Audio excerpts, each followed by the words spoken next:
This is the story of an absolute being, a person from Earth, who reincarnated into another world.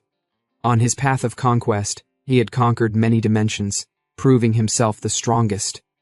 Even the dragons that drove the continent into terror, the Demon King and the 7 archdukes of the demon realm, the heavenly demon and the alliance leader of the martial world, the spirit king who guards the world tree, were no match for him. Though he went on this path of conquest in order to find his way back home, his way back to Earth, despite over 300 years of searching, he still didn't find a way. Tired of it all, he decided to go into eternal slumber with the aid of a magic created by his underlings. But unfortunately, that magic, which was supposed to put him into eternal slumber, somehow brought him back to Earth, where he ended up becoming a father. If you like this story, don't forget to break the like and subscribe. Also comment your thoughts about this story. Now, the story begins as Shaltir von de Crapsley, Prime Minister of the Annex Empire. Rather than reigning as the king of vampires, he chose the true joy of serving his lord as a loyal retainer, and so he dared to record the infinite achievements his lord had accomplished. It all began one day when a figure suddenly appeared from another world and conquered the Onyx continent. With a single strike, he took down the dragon who dared challenge him and all other beings, finally reigning over the Onyx Empire as the great emperor. Crapsley stepped forward and congratulated his lord for conquering all dimensions and putting them beneath his feet. He was truly delighted for him. But the lord, who is the protagonist of this story, told Crapsley that he has yet to conquer all dimensions because, in the end, no one knows anything about his homeland. From the day our protagonist appeared to the day he conquered the vast continent took only 50 years. He is the one who can command millions of the dead with mere thoughts and possesses martial prowess to split mountains and part seas with a single sword strike. He is now known as the Emperor of the Onyx Empire, a catastrophe beyond measure, who descended from another world.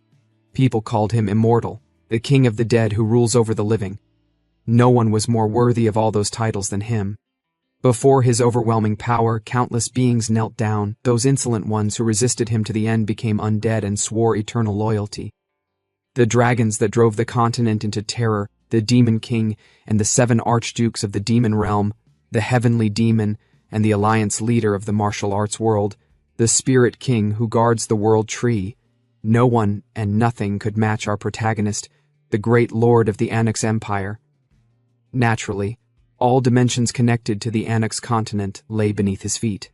Crapsley continued his recording. But how could we lowly beings fathom his will? What he truly desired was something else. To return to Earth, his homeland, that was all. And so, after wandering through all dimensions, unable to find a way back home, he summoned all his vassals and spoke. He said to them, "I am very weary. I wish to fall into a deep sleep now." His vassals were surprised by his words. They worriedly told him they would continue to search for a way to return home. Our protagonist asked them, "What use would it be even if I returned home? Nearly 300 years have passed since I left my homeland. The family and friends I missed so dearly have all grown old, fallen ill and passed away. I'm too late. So from now onward." He stood up as he walked forward. "You all should only focus on finding a way for me to enter eternal rest." And so he left the hall. That day, the sound of weeping never ceased within the palace, but no one could disobey his command. Eventually, the senior liches of the palace created a crushing magic circle that would devour everything. Our protagonist walked alone towards the magic circle. The only words he left behind were, "Now I can meet everyone," but Crapsley immediately followed him from behind as he stepped forward into the magic circle, wanting to serve him even in death. As the two stepped inside, the magic circle activated. A light shone brightly as if about to devour them whole. And so, Crapsley thought everything had ended, but a loud voice came scolding Crapsley as soon as the light turned on. "Hey, why are you sitting here with the lights off?" Crapsley panikedly covered his face. The voice was that of our protagonist, now with a baby in his hand. He told Crapsley that when he is at home he should stop being stingy and just leave the lights on. Crapsley replied back nervously, "I humbly report that even the faintest candle shines brighter than the sun on the darkest nights." "Look at you with that quick comeback," our protagonist retorted. "If you're going to say, 'I humbly report,' then don't say it at all." Crapsley didn't say further. He then asked our protagonist why he hasn't gone to bed at this hour. "Are you making fun of me right now?" our protagonist scolded. I can sleep when the baby sleeps. Immediately, Crapsley bowed, telling our protagonist to please kill him for being gutsy. Our protagonist told him to keep his voice down. He'd make the baby cry. Yeah, of course, the baby began to cry, as she held on to our protagonist tightly. Our protagonist immediately told Crapsley to deal with the situation since he made her cry. But then, he asked Crapsley why she was crying again. Crapsley told him that perhaps she wished to eat. Our protagonist replied that he had already fed her. Crapsley suggested again to check her diapers, but he already cleaned it dry. Crapsley was defeated. His knowledge couldn't fathom the reason why she was crying. Well, seeing Crapsley as no help at all, he went to meet his sis. And so, Crapsley continued his journaling, but then he was called out that his sister ordered late-night snacks for them. His eyes sparkled with excitement. He stood up courageously and immediately ran out to eat the chicken, leaving the journal on the table and a particular page opened. Due to the magic circle's failure, my lord finally returned to his homeland he longed for so deeply. However, here there was something my lord, who never even had a lover let alone married, could never have imagined. And that is the little princess. Now they were both drinking Coca-Cola and eating chicken bought by his sister. Crapsley told Subin with excitement on his face that the chicken is always delicious, he never gets tired of it. Subin politely told him with a smile to eat as much as he wants, then told our protagonist Gangjun that she can hold Seol and feed her baby food herself, so he should eat comfortably. And since he stayed at home today, he must still be really confused, she commented while cleaning the baby's mouth. He told her he's already plenty comfortable, and he's not confused at all. She refused, telling Gangjun that he must be very confused since he has gone through something like that. Gangjun told her he's fine so she should not worry, but she insisted, telling him not to pretend he's okay. She's just grateful that he came back alive. He disappeared during the first gate incident, so it's been years now since he was trapped inside the gate for all those years, and he only just made it home. That's why it would be strange if he was to say he is okay right away. Gangjun insisted, as I have said repeatedly. I wasn't trapped in some gate. I was suddenly summoned to a place called the Onyx continent. Yeah, you were some incredibly powerful emperor of some continent, right? She questioned with doubt. Gangjun confidently replied, Yes, exactly, because it's the truth. Our protagonist, Li Gangjun, Emperor of Onyx, gate survivor, currently unemployed. Subin said to him, Sure, whatever. And what about that elderly gentleman? Crapsley introduced himself as Shelter von de Crapsley. Simply put, Gangjun told her he was the advisor who helped with his duties and discussed state affairs with him. Crapsley, the Emperor's closest aide, gate survivor, currently unemployed, and also leeching off Subin. As for Lee Subin, she's Gangjun's older sister and a factory worker on a 3-shift rotation. Well then, she sighed, most gate survivors have complete mental breakdowns from PTSD or develop speech disorders. At least, she said with a smile, you two only seem to have delusions, so that's fortunate. Gangjun murmured to himself. Even if she's my only sister, that's rather disrespectful, treating me like some common lunatic. She patted his shoulder and told him it's okay. He came back after 3 years, so it'll be hard to adjust to society right away.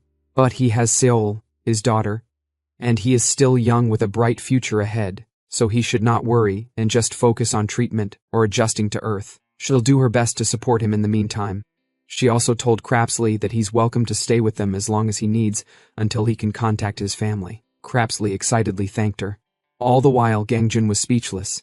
He was looking at Lee Seol, his daughter, infant, also unemployed, all leeching from Subin. She was playing with a bone stick, so he told her he'd tie it for her. While tying it, he told the little girl that in the past, he used to weave the knots for the nooses used to execute those who committed serious crimes like treason. The little girl stuttered the word execute, trying to structure it together. He replied, Yes, execute. Watch carefully. His gaze was sharp and steady. He tied the rope on the bone, then said to her, When you weave a knot this securely, the neck snaps in one go. The bone broke. Subin shouted his name and asked what the hell he was saying to a child right now. Gangjun told her he was just trying to teach her as a father. She refused, told him to just stop and wipe Seol's face, and that he shouldn't tell her scary stories anymore. Gangjun sighed and replied, That would be difficult. He took the wipes and cleaned her face. and she fell asleep under her father's soft touch. Subin told him it seems she likes her daddy's touch so much. Gangjun stood up, told Subin he'd go put her down in her room, and come back. Minutes later, he put her on her bed as she slept soundly. He recalled Subin telling him that his daughter was born while he was gone. While he was missing, the baby's mother died during childbirth, but he couldn't remember since it was 300 years ago. Though now, he accepted her wholeheartedly. He recalled Crapsley asking him what he would want to do if he returned to his homeland. He replied, saying he would want to enjoy a peaceful daily life, live as an ordinary person quietly, as if he was invisible, unnoticed by anyone. Now, he wondered if raising his own child would also be one form of an utterly ordinary life. He then stood up. He noticed some papers on the table. A collection notice bills. And so, the next afternoon, Gangjun told Crapsley while feeding the baby that it seems like they've hit a major obstacle. Crapsley was surprised to hear the great absolute being, his lord, use the word obstacle. Gangjun told him to read the contents of the documents out loud. Crapsley did as instructed. He picked it up and started reading. Debt collection notice due to unpaid telecommunications charges. Notice of water supply suspension due to overdue water bills. Notice of electricity supply cut off due to unpaid bills. City gas payment notice and supply suspension alert. There were still more, but Gangjun told him to stop. Crapsley told him that the documents appear to be demands for payment. Gangjun replied, "Yes, correct. My sister didn't tell me, but it looks like our finances are a complete mess." Crapsley chuckled. "I don't know who dared demand payment from a member of the imperial family, but we could temporarily raise tax rates and impose progressive taxes on nobles and regional lords." Gangjun laughed out loud. He told Crapsley, "Though your ideas are great, you're seriously mistaken. If we were to compare our status on Earth to the class system of the Annex continent, we're basically slaves or commoners. We receive a pittance from the ruling class in exchange for intense labor and hard work, just barely scraping by to survive." Crapsley was shocked by this news. He couldn't believe his ears, even though he's a pure-blooded vampire who inherited royal blood and once rose to the position of vampire lord, leading his entire clan, and received the title of Archduke for his great and small achievements serving his lord. But in this world, he is a slave. The thought alone sent shivers down his spine. But he decided to calm down because a true retainer must show loyalty even in times of crisis. He then told Gangjun that he would devote his entire being to ensure that his empire rises again, here on Earth, and that he sits upon the throne once more. Gangjun told him to do that on his own. But first, they need to make money now. Now, the next day, Gangjun was feeding his daughter, but she refused to eat any further. Though Subin specially prepared the black sesame baby food, it seems it was not to her taste. Gangjun recalled the book he read. When a child doesn't want to eat, don't force them. To make eating an enjoyable activity, turn it into play. He thought of an idea, then told Subin they should play a game. He told her they should have a competition to see who can chew and swallow their food best. If she wins, he'll do whatever she wants and play with her all day. The little girl was excited by this offer, not knowing she was about to get scammed. Subin started feeding her. Gangjun grinned sinisterly at how slow she was. In the Annex continent crawling with all kinds of monsters. The reason Gangjun was able to rise as an absolute being after being dropped in the middle of it was because he gave his all even when hunting a single rabbit. And so, he started eating at an incredible pace, grinding his food with his teeth just like a grinder. He then said to the little girl, "Sorry, but at that speed, you can't beat your father." She was surprised to see he finished first, so she began to cry. Subin carried her and asked Gangjun why he is making her cry. He told her he wasn't trying to make her cry. He then told his daughter that if she's upset, she should get stronger. This also made her cry again, this time increasing the intensity. All the while, Crapsley was taking notes about Gangjun challenging the princess to an eating competition. He gave his all and achieved victory against the 3-year-old princess, and so future developments are somewhat concerning. Minutes later, while carrying Saul in his hand, he asked his sister if he can go out now. She was surprised he wanted to go out so suddenly, though she told him it's not a problem since she has the day off so she can watch Seol, but still, it's too soon for him to go out alone.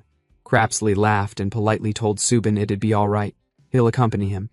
Sometime later, they entered a bus. Gangjun recalled Subin telling him she doesn't have a single one when he asked, The neighborhood is a danger zone, so at least the rent is cheap. But even that gets deducted from the security deposit every month, so now she doesn't have money. He asked her how much she needs. She smiled it out, told him she'd figure it out somehow for now so he should not worry.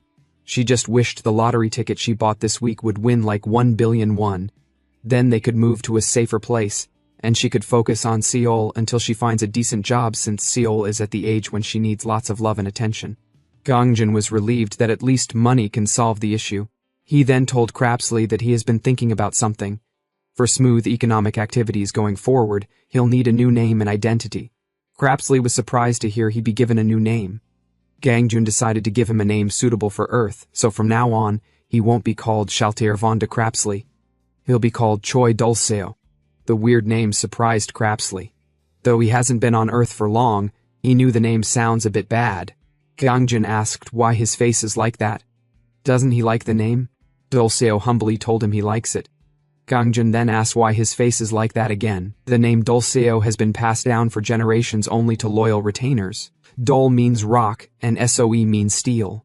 Altogether, it means he has a heart of steadfast loyalty. Hearing the meaning of the name, Crapsley, now Dulceo, was happy to be called that name. Gangjun was glad he liked it, but in truth, compared to the first name that came to his mind, Kim Gaetong, Dulceo is at least decent enough to use. Minutes later, they finally arrived at their location, and Gangjun told Dulceo they should get off the bus. As they walked, Dulceo humbly asked Gangjun where they were headed. Gangjun told him with brimming confidence that they're going to a gate today. Dulceo laughed and told Gangjun he made a brilliant decision since a gate is crawling with all kinds of monsters. Gangjun asked why he is excited. With a sinister smile and obvious evil thoughts, he told Gangjun that no matter how excellent a sword may be, if you don't draw it for a long time, it becomes dull and rusty. He's already excited to loosen up after so long. A battlefield, where blood and screams fill the air and life and death intersect. It's been so long since he felt such a thing. Gangjun brought him back to his senses.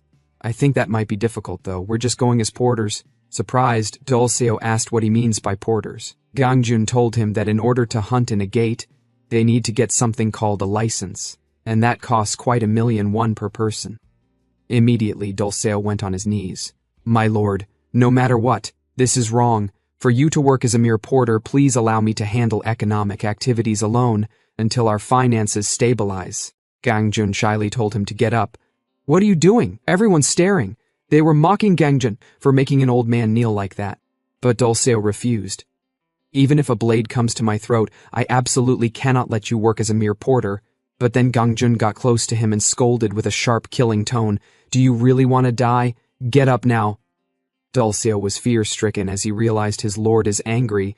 If he ignored the warning, he knew he'd end up like the heavenly demon, once the absolute being of the martial world, drooling into a bib. He immediately stood up, cleared his throat, and asked for forgiveness.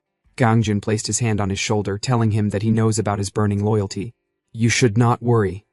Porter work pays about 300,000 won a day, so after a few days covering utilities and license fees, we won't need to work as porters anymore. But then someone approached them and asked if they're by any chance the ones who applied to be porters for today's D-rank gate. Now, at the other side was the gate they were supposed to raid, guarded by armed guards. Gangjun looked around. He was surprised to see that even though a gate has opened, they're just walking around like nothing's happening. The guy, Hunter Kim Bonggu, C rank, introduced them porters to his fellow hunter, Hunter Lee Byongchul, C rank. Byongchul was quite disappointed. He asked Bonggu if he's saying the old geezer and scrawny kid are going to work as porters. Gangjun was speechless. Dulceo laughed slightly, told Byongchul that he may be old, but porter work is easy enough for him. He then introduced himself to the team. Byongchul didn't buy his words. He told him that even strong young men cannot handle porter work, so what can an old geezer and scrawny kid do here? Dulceo whispered to Gangjun, asking if he should kill them. Gangjun told him not yet. They need to work as porters for 3 or 4 days to earn money for the Awakener license. Dulceo remembered Gangjun had such deep intentions, and he almost made a grave mistake. Gangjun stepped forward and asked, who's the leader of the group? Bonggu raised his hand, saying he is the party leader. Gangjun asked if he is hesitating to hire them because they don't look reliable. Bonggu shyly replied yes. Gongjun said to him, "We may not look it, but we're both confident in our strength. I guarantee we'll never get tired before you or slow you down." Bonggu was speechless. He wondered what he should do. With his mom's situation and his younger sibling too, he really needs money this week, and so he can't miss the gate. He then told Byung-chul that he thinks they should leave with the two porters. Surprised, Byung-chul asked him if he's serious.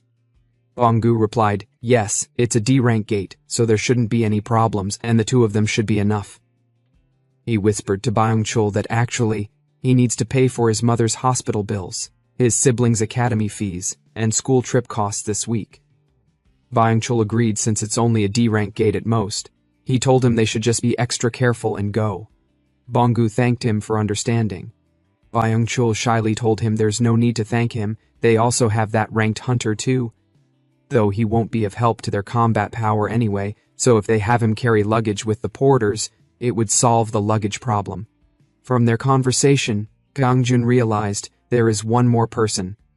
Byung-chul then turned around, shouting at someone, "Hey, waist rank, why aren't you running? I just asked you to buy 1 cup of coffee." The guy, running and breathing heavily with coffee in his hand, gave Byung-chul the coffee. Gongjun wondered if you can treat hunters lower ranked than you like servants. Indeed, Earth has become no different from the Annex continent, where the strong prey on the weak. It somehow leaves a bitter taste. Byung-chul dropped his bag and asked, "Why isn't everyone getting ready? Or does it look like they are leaving tomorrow?" He told the waist rank to just fall back and help carry the luggage. There's no way that old geezer and the scrawny kid can carry luggage properly. The kid was about to refuse, but Byung-chul told him not to talk rubbish. They let him tag along and he dares talk back despite being a waist rank. Frankly, he'd just get in the way up front anyway. He then looked at Gongjun. "Hey, you clueless one." Gongjun asked if he's calling him a clueless one. He replied, "Yes, I am warning you, I don't have time to worry about your life in there, so don't slow us down." "Same goes for you, old man." Dulso was holding in his disgust. The guy's insolent behavior was getting on his nerves. The waist rank told Gongjun and Dulso that he'll carry the heaviest luggage. Even though he's an F rank, he's still an awakener. He may not help in combat, but he can easily handle a few bags. Gongjun told him okay, then picked up the small bag. He paused and stared at the guy. The guy asked shyly why he's looking at him like that. Gongjun then walked closer to him. He said to the guy, "Let me give you some advice. I really need to make money today, so I'm not interested in any troublesome business." The guy, surprised, asked Gongjun what does he mean. With a sharp tone, Gongjun told him to act thoroughly until the end today. He should keep pretending to be naive and weak just as he's doing now. He should just help them carry luggage and quietly go home. He then told Dulso they should leave. Minutes later, they arrived at the gate entrance. Gongjun saw Bonggu giving his info to a man. The man confirmed their details and confirmed their reservation for the gate near Guro Digital Complex Station, and they can now enter the gate. But he warned them that even though it is only a D-rank gate, there have been multiple deaths in it recently, and the Management Bureau has selected the place for investigation. Though the difficulty isn't high, they're not sure, and so, the 5 of them stepped into the gate. As soon as Gongjun stepped inside, a system message appeared. Starting player information registration. Quantifying players' combat power. Loading players' achievements. 80% loaded. Players' physical abilities exceed specifications, cannot load accurate values. Players' information registration complete. As they walked inside the gate, they saw dead trees around. Byung-chul commented, saying, "The place feels off somehow." He then asked Bonggu if it's true that undead-type monsters appear in the gate. Bonggu replied yes, and they need to clear it quickly. Suddenly, a system window appeared in front of Gongjun. He had no idea what it was. From the panel we could see that his class is Necromancer. He is currently at level 1. His titles are Ultimate Necromancer, SS rank, Dimensional Invader, SS rank, Demon Slayer, SS rank, Dragon Slayer, S rank, Plunderer of the World Tree, S rank. His strength is unknown, his agility unknown, his stamina unknown, his magic unknown, and divine power unknown. He has 0 unallocated stat points. His own vassals are also unknown. His player level is too low to summon vassals. Gongjun saw his level 1 to be complete nonsense because even he has trouble gauging his own strength. so he wondered who dared quantify it like that.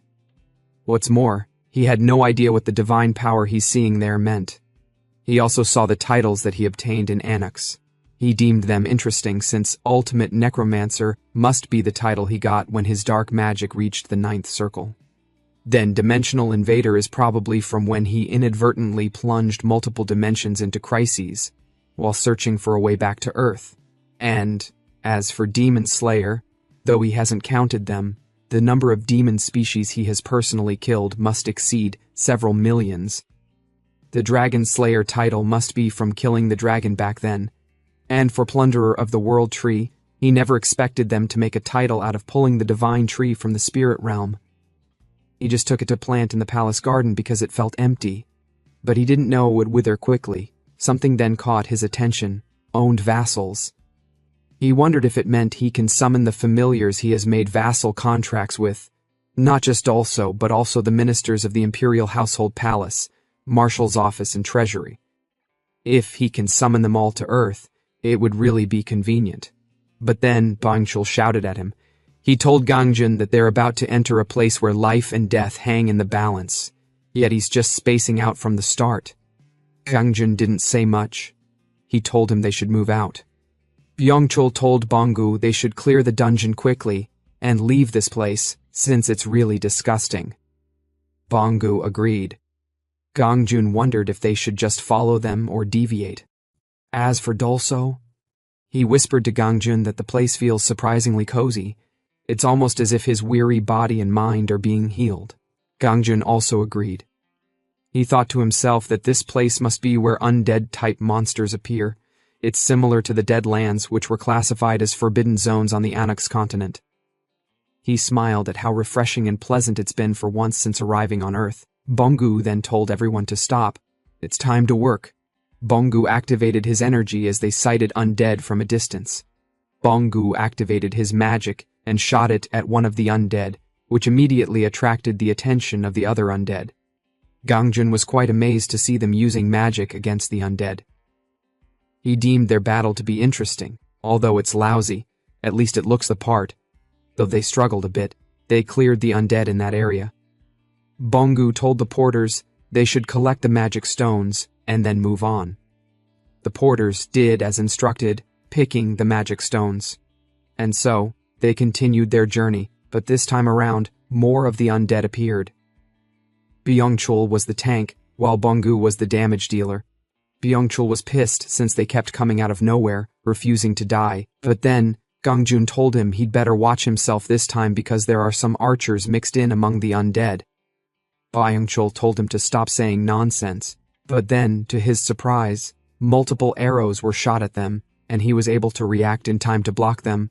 But one arrow slipped past him, heading directly to Gangjun. They all thought it would kill him, but they were surprised to see he grabbed it before it could reach him. Bongu was surprised. Byungchul told him not to be surprised, he just got lucky. Gangjun slammed the arrow on the ground and asked if they're planning to keep spacing out like that. He scolded them, saying he almost got killed because of them. Bongu realized that Gangjun indeed almost died, but he wondered if him grabbing the arrow was really luck. Immediately, another horde of undead came charging at them, so Bongu decided to take care of them before thinking about whether it was luck or not. While the two were fighting, Gangjun was flicking Dolso's head. Though Dolso was in pain, Gangjun told him they should go one more round. He's thinking of going with Rock this time. Of course he might change his mind. Dolso begged. Please, no more. Gangjun asked. Why not? It's fun. Dolso refused, saying he's the only one getting hit. He should kill him already then. Gangjun told him to come on, it might be different this time now. If he doesn't put one out, he loses. The waist rank guy was speechless as he watched them both. He said to himself that Gangjun has been rubbing him the wrong way for a while now. He's acting like he knows something. Could he be someone sent from the administration bureau? Gangjun asked also what he's going to put out next. Also pleaded, Please, my lord, let's do this honorably. Gangjun scolded. What, are you saying I'm being unfair? Whatever, I've decided, I'm going with Rock. The guy changed his mind as he saw their behavior. He knew the administration bureau wouldn't send some lunatic like that. He turned, waiting to strike since they were almost at the location. The two finally defeated the last of the undead, but as they were about to head back, the waist rank guy noticed a castle ahead of them. Then suddenly, they all got a message about discovering a hidden dungeon, monastery of the demon worshippers. They were all surprised to see it's a hidden dungeon because hidden dungeons are places where you can strike it rich. High-value items or spell books, all kinds of rare treasures, or even an elixir, the otherworldly cure-all. Bangu thought, if things go well, he might get the item he wants the most, an elixir, the only medicine that can cure his brain-dead mother. He never considered using an elixir because elixirs at the auction house have astronomical prices. But if one actually appears in the hidden dungeon, then it's his chance. Though he wants to try, he don't know about the others. He told them all that it's a hidden dungeon, so what should they do? Byung-chul was still looking at the message pop up. He told Bangu that it's his first time seeing one of them in person. If they report it to the management bureau by the book, they'll just get a small reward and lose their raid rights. Bangu suggested they should clear the hidden dungeon while they're at it. Byung-chul was hesitant. He questioned if they can clear it with their available party since only the two of them have real combat power. Bangu persuaded, saying they should be able to clear it, since it's just a D-rank gate's hidden dungeon anyway. Byung-chul agreed, then told him they should give it a shot while they're at it. In his mind, he hoped they could score big from the opportunity so he can retire. He then asked Gangjun and Dalso if they'll participate. Gangjun realized they'll be working overtime, so he requested extra pay. Byung-chul promised to pay 5 times the promised amount. Gangjun immediately calculated. The original pay is 300,000 won, so 5 times would be 1,500,000 won, and for the two of them, it would be 3 million won. He then agreed to the deal. The other guy also agreed, and so they decided to start the raid right away. As they walked towards the castle, the waist rank guy had an evil grin on his face, definitely up to something sketchy. They arrived at the gate. Though it has an eerie feeling about it, they decided to enter anyway. The door opened and they all walked in. The room was too dark, but they walked in anyway. Then suddenly the door behind them closed by itself. This really surprised them. They thought they're trapped in the castle. But then, the light in front of them lit up. Immediately, Byung-chul went to try the door first, but it won't open no matter how hard he tried, so he deduced that it looks like it won't open until they clear the dungeon. Bangu told him they came to clear it anyway, so they should go deeper inside. Gangjun looked at the door, though he wasn't scared since it's probably just a barrier spell at most. If that doesn't work, he'll just tear through it by force. After walking for a while, they were surprised to see there not even a single ant on their way, let alone monsters. But then, they were shocked to see so many dead bodies on the ground. It was obvious there must have been a battle, but it looks like both sides were annihilated. The waist rank guy with a surprised expression pointed at a statue. It was a demon. Gangjun was surprised. He wondered what the hell it is. He had definitely seen it somewhere before but couldn't remember where. Then they noticed something written on a stone. They couldn't translate it, since it looks like a language from another world. Gangjun told Dalso to decode it. Dalso did as instructed. He told them all that it's a language from the demon realm. He adjusted his glasses and started reading. First, pass the trial and prove your minimum qualification. He told them that the trial was probably to fight and survive against the monsters guarding the place, and since the monsters are all dead, they've already passed the trial. The second is to offer 10 living people as sacrifices on the altar to prove your loyalty and faith. Then the revered gatekeeper of hell shall descend. Kneel before him and bow your head to beg for forgiveness. Only those who receive permission may return alive. Dalso told them it seems interesting. It's an altar with demon summoning magic cast on it, and it summons a fairly high-ranking demon. Byung-chul scolded. You senile old fool, what nonsense are you spouting? Dalso told him to look at the candles. Those are hellfire, also known as tribulation flames, eternal flames that burn using dark magic derived from life force as a medium. They're commonly used as catalysts for summoning demons. Candles that size would require about one person's life force each, but 9 of the 10 candles are already burning, so 9 people have already been sacrificed. If they sacrifice one more, a demon will appear, and they have to summon the demon and beg it nicely so they can get out. According to the stone tablet, that's how it should be interpreted. Byung-chul looked back. You don't all actually believe this nonsense, do you? The waist rank guy then stepped forward with a sinister smile. He told them they should decide. He asked Byung-chul if he's suggesting they all stay trapped in the room and die together. Either way, one of us has to die. The atmosphere immediately changed. The aura from the guy completely shifted. He laughed out loud continuously and frantically. "You crazy bastard!" Byung-chul scolded. "Why are you laughing?" The guy apologized. "Everyone's frozen faces looked so pathetic and funny I couldn't help myself. Now we need to decide who becomes the sacrifice. Who among us is the most useless person?" Bong-gu told him no. If they look carefully, there must be a way for all of them to survive. Byung-chul couldn't refute it. He told them all that, although that bastard's words sound crazy, if someone really has to die, it should be someone who's lived long enough. Also looked back. He wondered why everyone was looking at him. He thought about it. Someone who's lived enough. Are they talking about him? He paused as he realized he's not even human in the first place.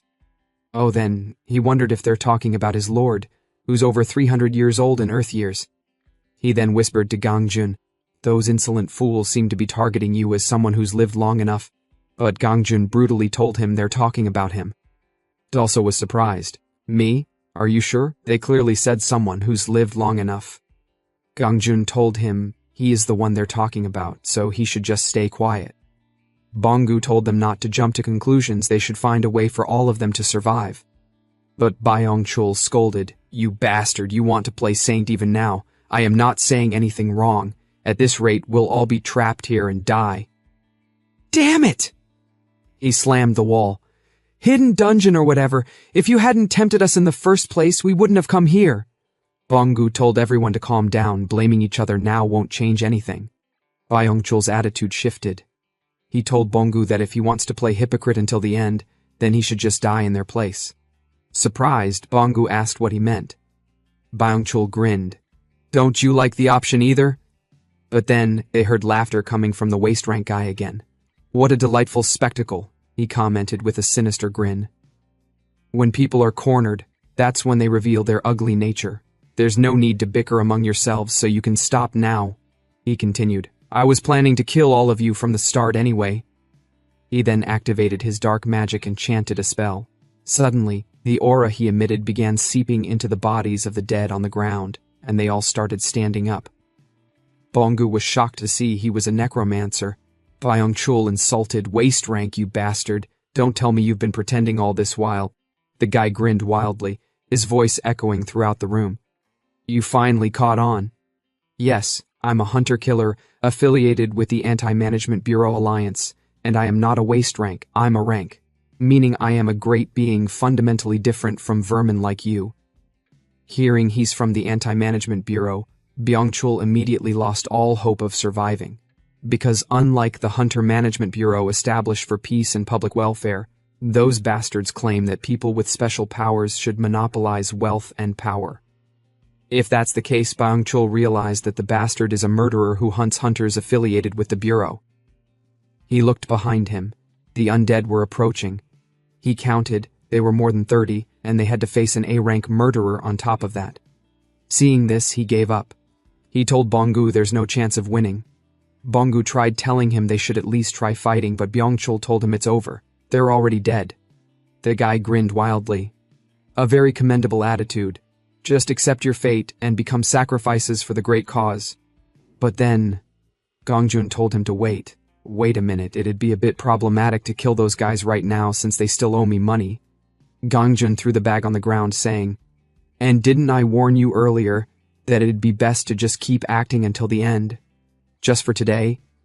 Pissed, the guy asked Gangjun if he's from the Management Bureau. Gangjun replied no. He asked, "Then where are you from?" Gangjun replied again, "My house is in Sinrim-dong." Seeing that Gangjun wasn't inclined to reveal his affiliation, he decided to ask Gangjun again, "How exactly did you get here?" Gangjun replied, "By public transportation, by a bus that goes straight from Sinrim Station." Angry, he told Gangjun it seems like they're not communicating at all. Gangjun commented, "You complain even when I answer. Anyway, what are you planning to do by summoning a demon?" The guy walked up to the statue and told Gangjun that the being he is summoning is one of the 72 demons ruling the demon realm. Lord Marbus, the great demon. Confident, he continued, After pledging loyalty to Lord Marbus and forming a vassal contract, I'll borrow his immense power, and together with the Anti-Management Bureau Alliance members, we'll reconstruct the world order. Though Gangjun was no longer paying attention to what he was saying, he recalled the name Marbus. Now he realized why the statue looked familiar earlier. He was sure he killed most of the 72 demons from the demon realm dimension he invaded with his own hands. But it seems like Marbus was one of the ones who escaped and survived back then. Now, the guy told Gangjun that he'll have to die for the great cause. He then gathered all the undead. Bangchul already accepted his fate. He's gonna die emptily in such a place. Bongu apologized to everyone. His greed led them to their deaths. Gangjun stepped forward. He told him they'll all die someday, but not today. If you're going to die, you should pay me my wages first. He then activated his energy. The swirling force engulfed the room. They all couldn't believe their eyes. The guy was shocked. He had no idea how Gangjun was able to use dark magic. Even if it's the same dark magic as his, the level is far different. Gangjun's energy penetrated his eyes. That's when he saw it. A death god. Fear soaked his body like sweat. He fell to the ground, knowing he had to run. Gangjun then told Dulso to command the undead to show respect.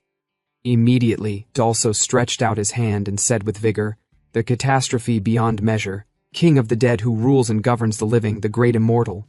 They should show respect to his majesty, the emperor." Immediately, all the undead went to their knees and bowed.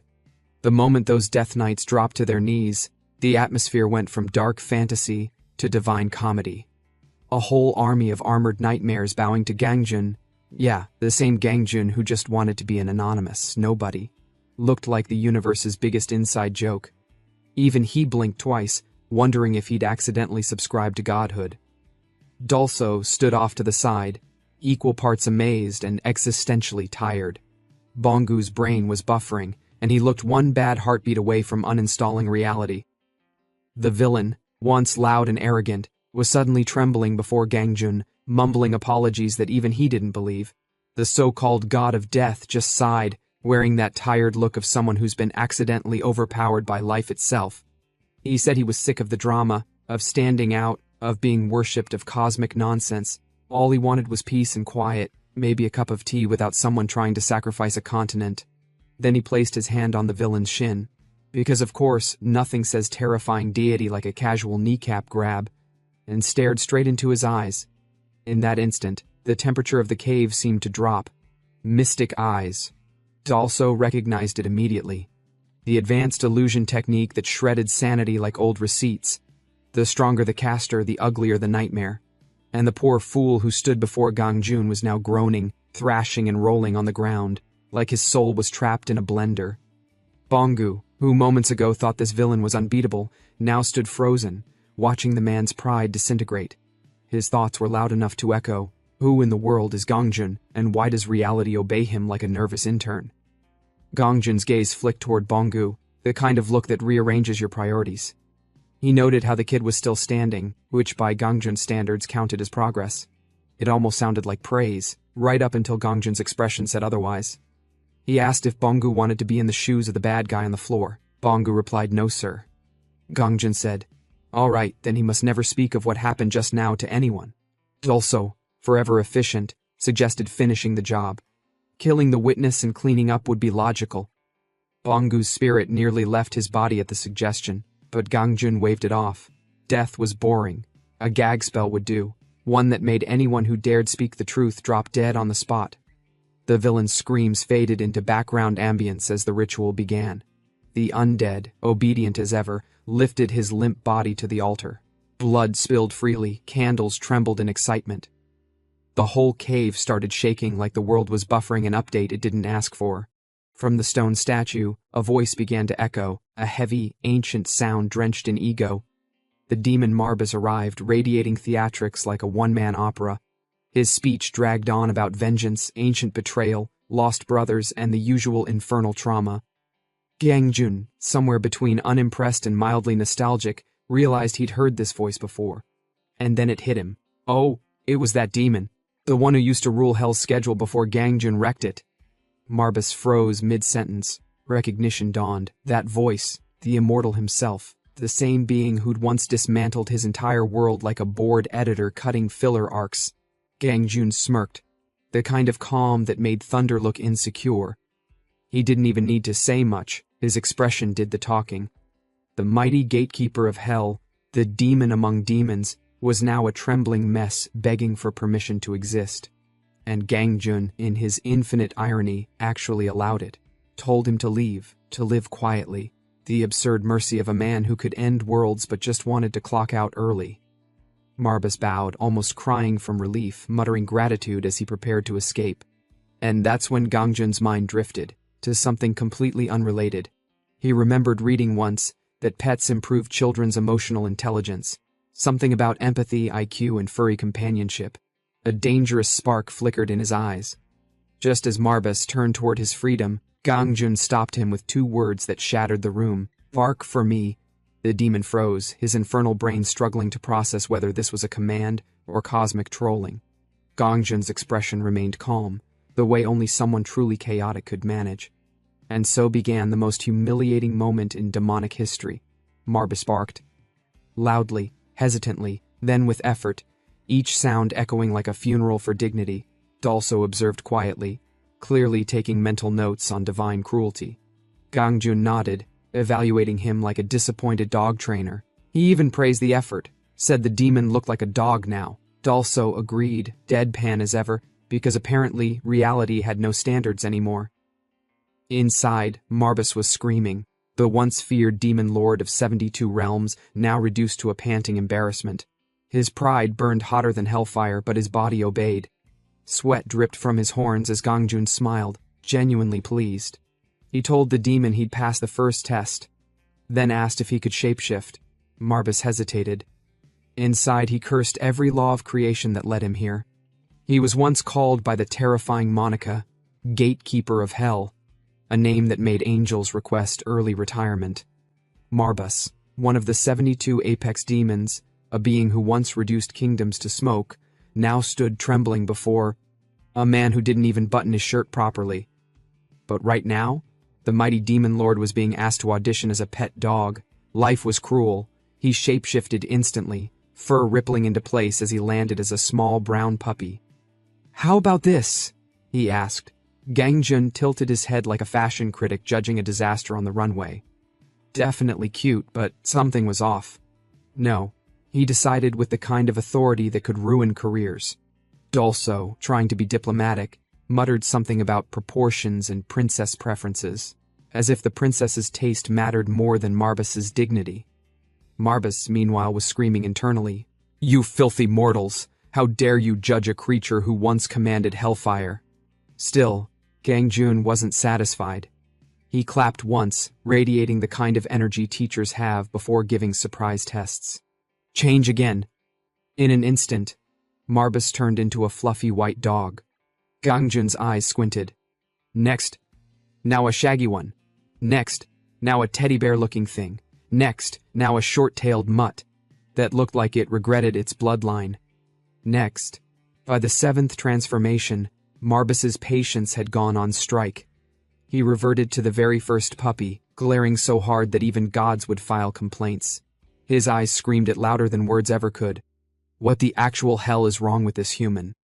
Gangjun cocked his head, unimpressed, and asked what exactly Marbas thought he was doing, because someone had to say it out loud. Was this a tantrum, a protest, or a very dramatic audition for canine misery? Marbas replied no, he wouldn't dare to do so. Then he continued the audition. After few changes, he turned to a particular dog. Upon seeing this, Gangjun blinked, then gasped in enlightenment. "Oh, this one! Perfect!" He started patting Mabat's head, rubbing behind the ears like he just discovered heaven's softest pillow. Inside, Marbas was vibrating between wrath and bliss. "How dare you treat one of the 72 demon pillars like a lapdog? Wait, what's this? Why does this feel nice?" His tail betrayed him, twitching once.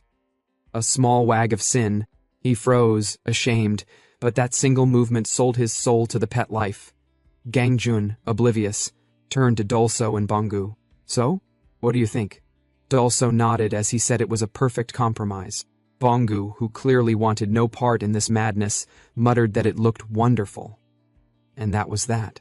Gangjun carried Marbus in his arms like a spoiled child's toy, stroking his fur while walking. The once feared demon felt humiliated, and yet, why does this warmth feel so damn good?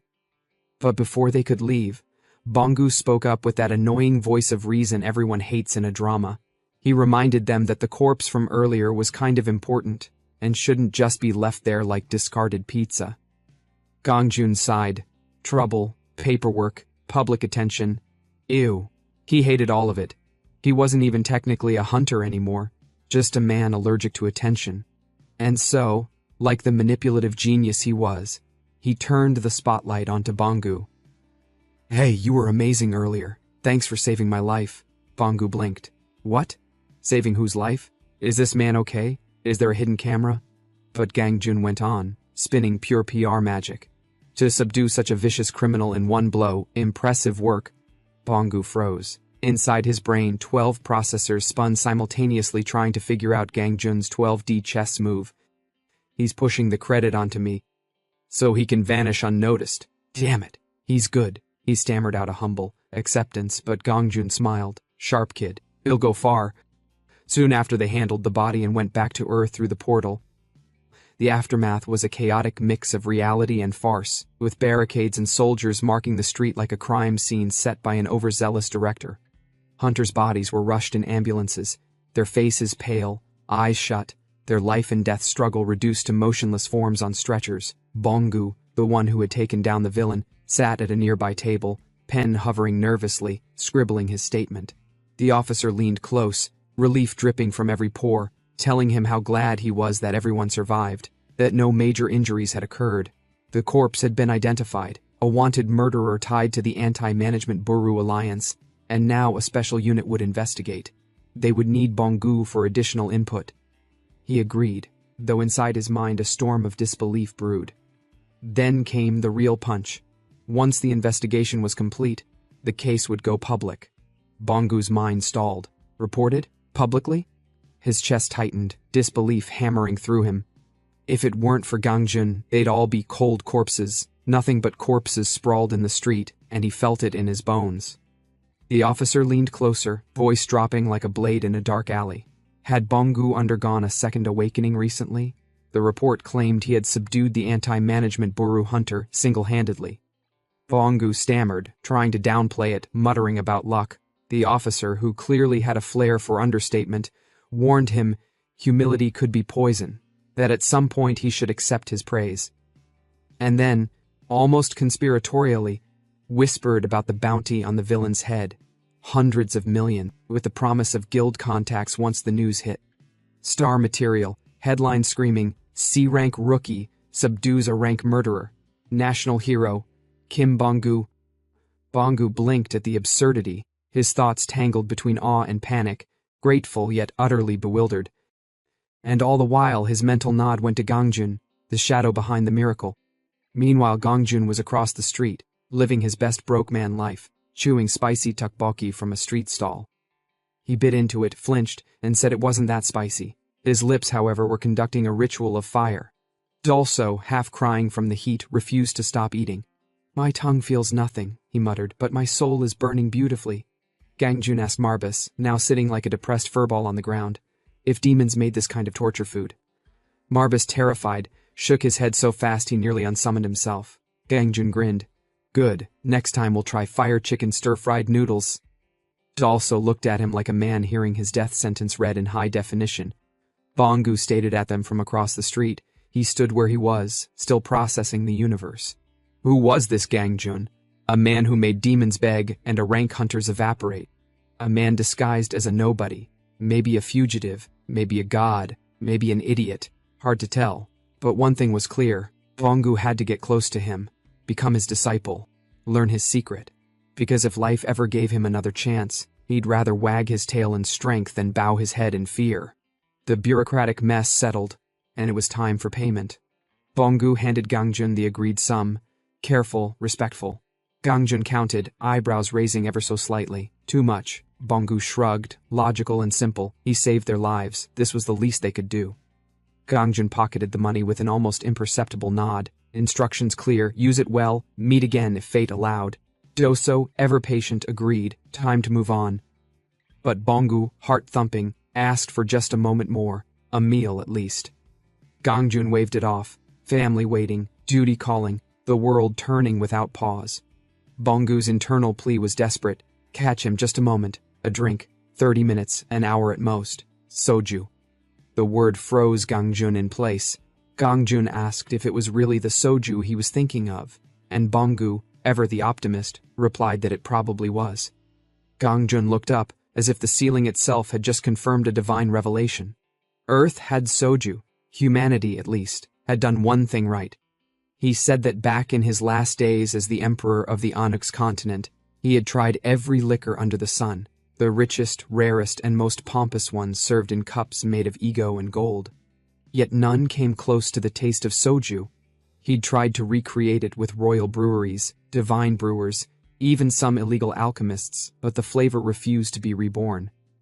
And now, sitting here on Earth, he decided fate owed him a drink. The trio found a nearby restaurant, took their seats, and before anyone could count to 3, glasses of soju were already half gone. Gangjun took a sip, and his face went through the 5 stages of enlightenment. The heat, the spice, the nostalgia, everything collided in his mouth like a reunion of bad decisions. He declared inwardly that this was it. Earth had redeemed itself. Dulso, meanwhile, was experiencing something else entirely. As the vampire lord chewed into a spicy dish, his eyes watered like a sinner's baptism. He declared that the food was hot, delicious, and painful, a lava bath for mortals. Yet for him, the flavor was a forgotten memory.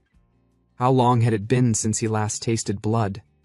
This food, this devilish dish, burned like sin and tasted like forgiveness.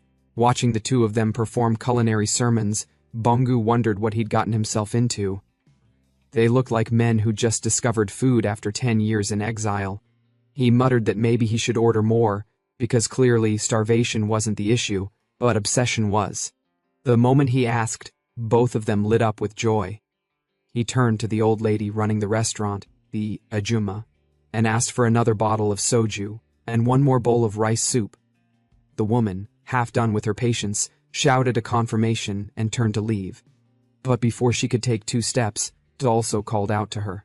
His tone had the kind of seriousness reserved for royal decrees and misplaced romantic confidence. He thanked her for her hard work and urged her to take care of herself, saying health was more important than anything. The woman blinked, frowned, and decided she was witnessing a lunatic's performance. She asked if this old man was hitting on her. If he was trying to sweet-talk her, she said he should just eat quietly. Dulso, undeterred, solemnly promised that he would never take such a valuable blood-sacrificed meal lightly. He would eat it all with reverence. The woman froze. Blood? She frowned deeper and walked off, muttering about strange old men. Dulso, on the other hand, was moved to tears. He truly believed the old lady had poured her life essence into the meal. He whispered inwardly that she was a saint in disguise. Bongu glanced at him and sighed. "Sir, are you crying right now?" He didn't say it aloud, but his face said everything. This man had clearly lived a very dramatic life.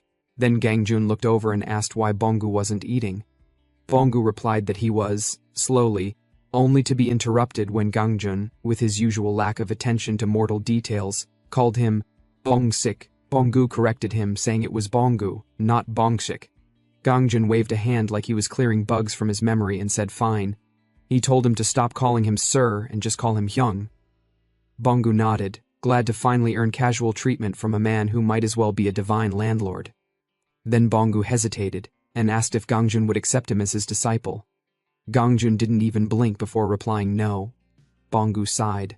Of course, classic rejection speed, faster than light, colder than logic. But he didn't stop there. He poured a cup of soju onto the floor, like an offering to fate, and began his tragic backstory. He said he used to be an F-rank hunter. Gangjun sighed internally. He could already smell the sob story coming. He hated them, but since Bongu had paid for the food, he decided to listen out of basic meal etiquette. Bongu explained how he stayed a hunter to support his little sister's tuition and his mother's hospital bills. His mother was sick, and the only cure was an elixir, the legendary cure-all. But it was priceless, rare, and guarded by reality itself. Gangjun froze mid-sip. Elixir? He had dozens of those back in the Anuk's imperial treasury, stashed like casual party favors. Too bad he hadn't brought any to Earth. He cursed his own lack of foresight, the one time he could have flexed usefully. Bongu continued, saying elixirs sold for hundreds of billions, maybe trillions. Gangjun muttered that he really should have packed one or two next to his socks. Bongu blinked, confused by the comment, but Gangjun waved him off, telling him to continue. Bongu said he kept raiding gates with his weak body because it was the only way to find one. Gangjun looked him up and down like a disappointed coach and asked inwardly how that noodle physique had survived anything. Bongu admitted he'd nearly died many times but somehow made it to C rank. Gangjun nodded. Sounded exactly like the opening chapters of every tragic protagonist novel ever. By the time Bongu started crying about needing strength to save his mother, Gangjun had emotionally clocked out. But Bongu bowed down, begging him to take him as a disciple. Gangjun stared at him like a teacher whose student just confessed to eating the homework. He called him Bongwan this time, asking why a grown man was crying in public. Bongu corrected him again, saying it was Bongu, not Bongwan. Gangjun just sighed and told him to stand straight like a man. Then he asked if Bongu could really do anything he said. Bongu, sniffling but determined, said yes, absolutely. Gangjun nodded thoughtfully, then listed the great trials of becoming his disciple: cleaning, laundry, cooking, shower care, and dog walking. Bongu hesitated, wondering how that list was supposed to make him stronger, but he agreed anyway. Gangjun poured him more soju and declared that the deal was sealed. Then, as if the chaos wasn't enough, Gangjun asked if he could borrow Bongu's name and his hunter license. Bongu blinked in confusion, asking why he needed his name. Gangjun explained it would save money on license fees, and he could raid gates under Bongu's name while taking care of the monsters himself. A win-win, he said. Fame for Bongu, peace for him. Sometime later, outside the restaurant, Marbus sat like a sulking celebrity in the body of a puppy. Two ladies spotted him and squealed at how cute he looked. They bent down, petting him like he was a living stress ball. Inside his head, Marbus fumed.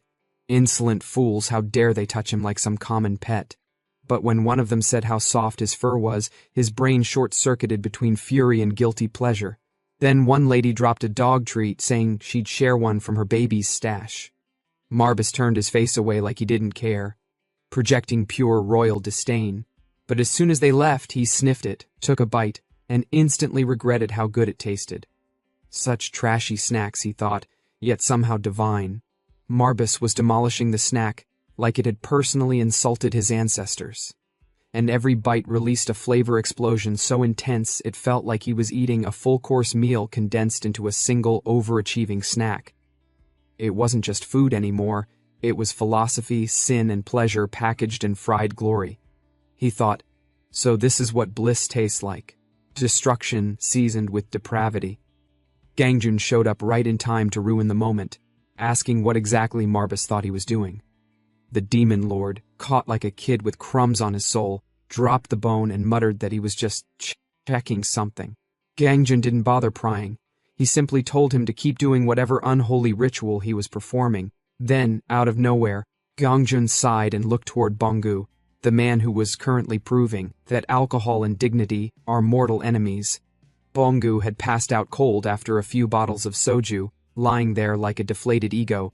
Dulso, ever the responsible psychopath, was carrying him like a corpse and asked if he should just kill the guy for discipline's sake. Gangjun, ever the saint of sarcasm, told him no. Let's not add murder to the dinner menu. Dulso grumbled that Lady Subin wouldn't approve, but Gangjun shrugged. Leaving a drunk man on the street would be worse PR than a public execution. Dulso glared at the sleeping Bongu and muttered that the guy was clearly having a nightmare. Eternal rest, he said, would clean him up nicely. Gangjun just sighed. There it was again, Dulso's love language, homicide. He told him to chill. So Gangjun, being Gangjun, placed a hand on Bongu's head and decided to do the opposite of killing him. He was going to use dream manipulation, an ancient dark magic from the dream demons. Dulso had learned the basics once, barely enough to invade a toddler's nap, and yet his lord was already using it like a bedtime god. He thought, as expected of my lord, too powerful, too casual, too much. Gangjun just brushed it off, saying he merely nudged the guy's dream a bit. If reality is trash, at least let the man have a good dream while he's alive.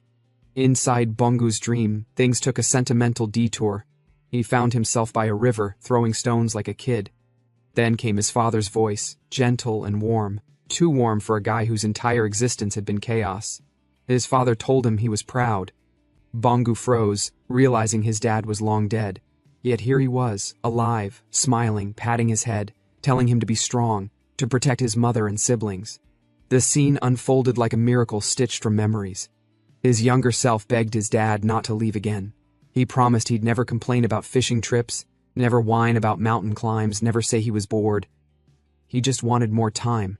Then his mom's voice called them for dinner, and there she was, healthy, radiant, serving food like heaven took cooking classes. His father laughed, saying they should go out more often. His mom smiled, saying the kids loved it. Bongu cried through the entire dream, calling out to them, saying the food was delicious and that he could finally protect them now. But dreams are cruel things. The illusion dissolved, fading like ash in wind.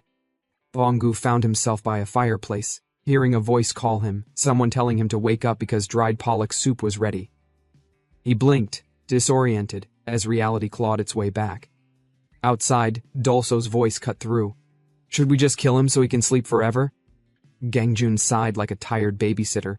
Why was this man so addicted to murder? He told Dolso to wait, let the guy wake up and eat with them. Inside the dream, Bongu smiled faintly, whispering that his name wasn't Bong-chan. Then his consciousness broke free. He jolted awake.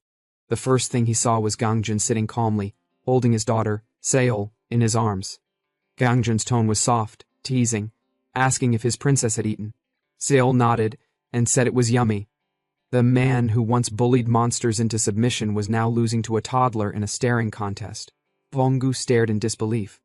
Was this Gangjun's house? And that child, his daughter? Gangjun kept playing with Seol, doing peekaboo and asking who she resembled to be that cute.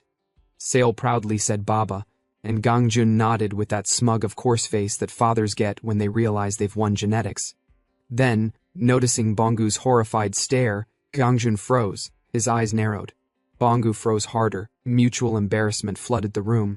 Gangjun asked how long he'd been watching. Bongu trembled and mentally replayed the entire peekaboo sequence. From our princess to you looking like Baba, that's how far, he thought miserably. Before the shame could kill him, Subin walked in, saving Bongu from social death. She noted the smell of alcohol and pointed out that the sun was already high. She'd made dried pollock soup, so he should come eat. Bongu almost cried from gratitude. She was an angel, the goddess of merciful timing. Later they all sat around the table, dishes laid out like a Korean banquet of edible luxury. Bongu realized these people didn't eat meals, they hosted diplomatic feasts with every bite. Trying to redeem himself from his drunken first impression, he praised Subin's cooking like his life depended on it. Surely Gangjun would back him up, right? Wrong. Gangjun frowned and reminded him that Subin wasn't his wife, she was his sister.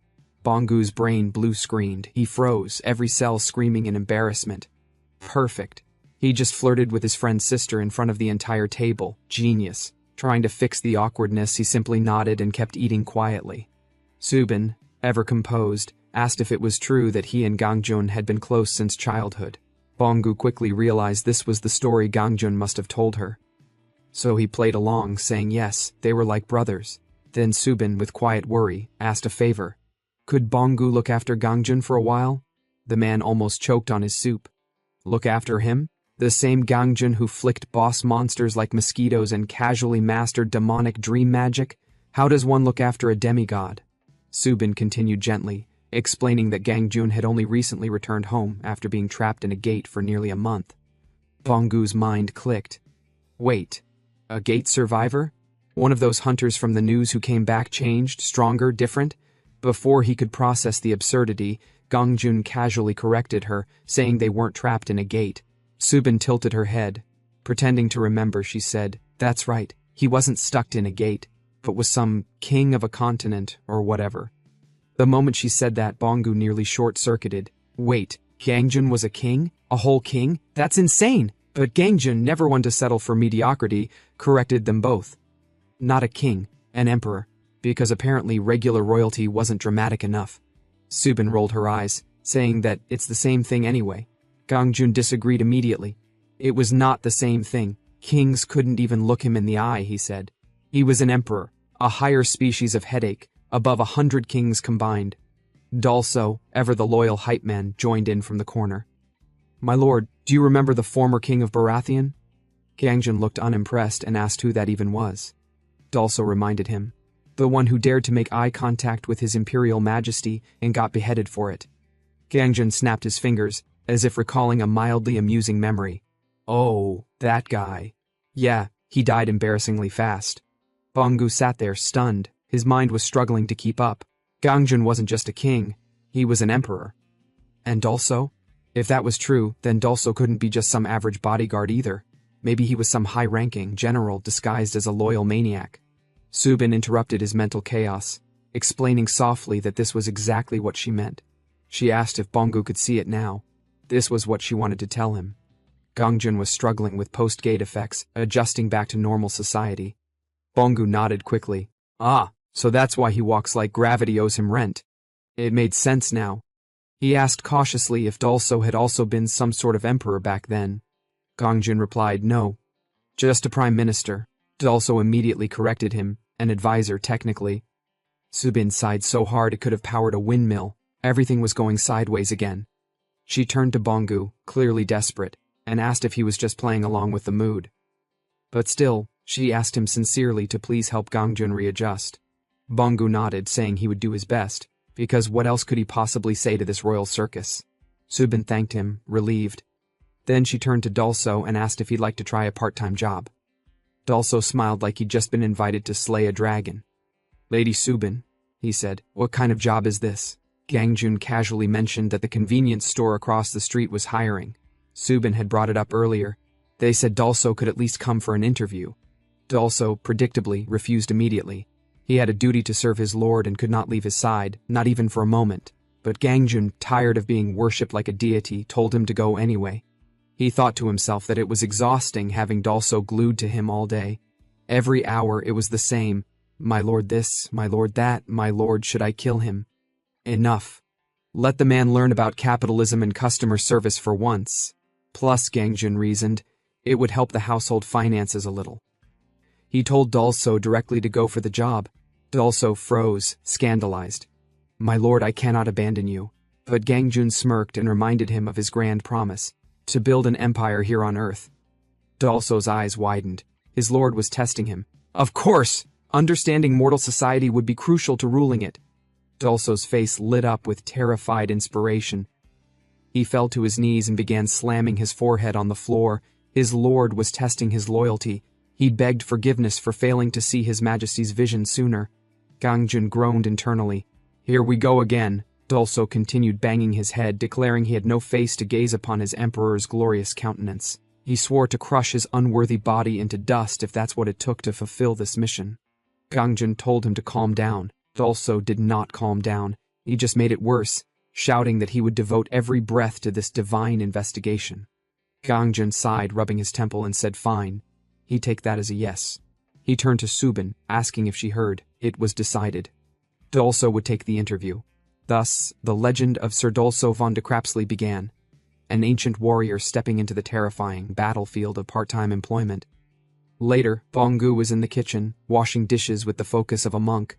Subin frowned, saying, wasn't he a guest? Why was he doing chores? Gangjin told her it was fine, Bangu volunteered. Subin wasn't sure if she believed that, but she admitted he was surprisingly good at it. Gangjin leaned back, flicked the remote, and turned on the TV. The news came on. Anchors discussing gate occurrences in Seoul and Gyeonggi. Apparently new gates could absorb all living beings within a 2-kilometer radius. Everyone needed to stay alert. Subin tensed immediately. Their house was on the Gangnam side. What if a gate appeared there? Gangjin waved it off.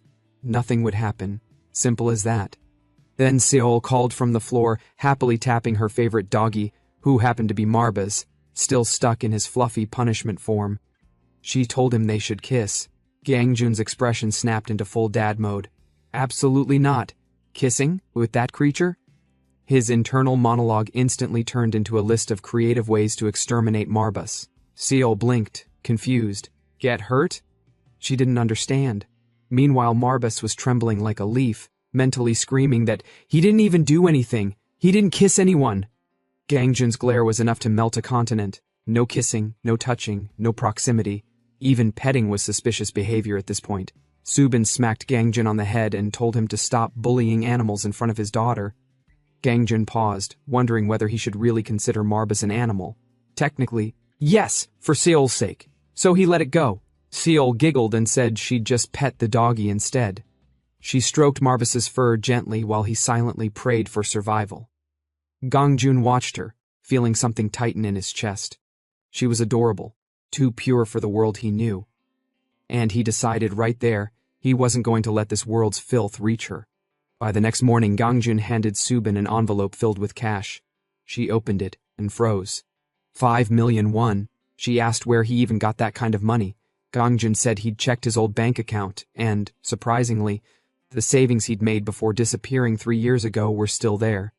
Tears welled in Subin's eyes. She confessed she hadn't told him how bad things had gotten. Utilities, rent, food, everything was crushing her. She thanked him, saying she could finally breathe again. Gangjun smiled faintly. He didn't really know what to say, so he just muttered that it was a good thing. Subin promised to cook something special for dinner to celebrate. She asked if he wanted anything in particular. Gangjun said anything was fine. Subin sighed, so blunt as always. She suggested they go grocery shopping together, maybe stop by a kids' cafe or playground with Seol.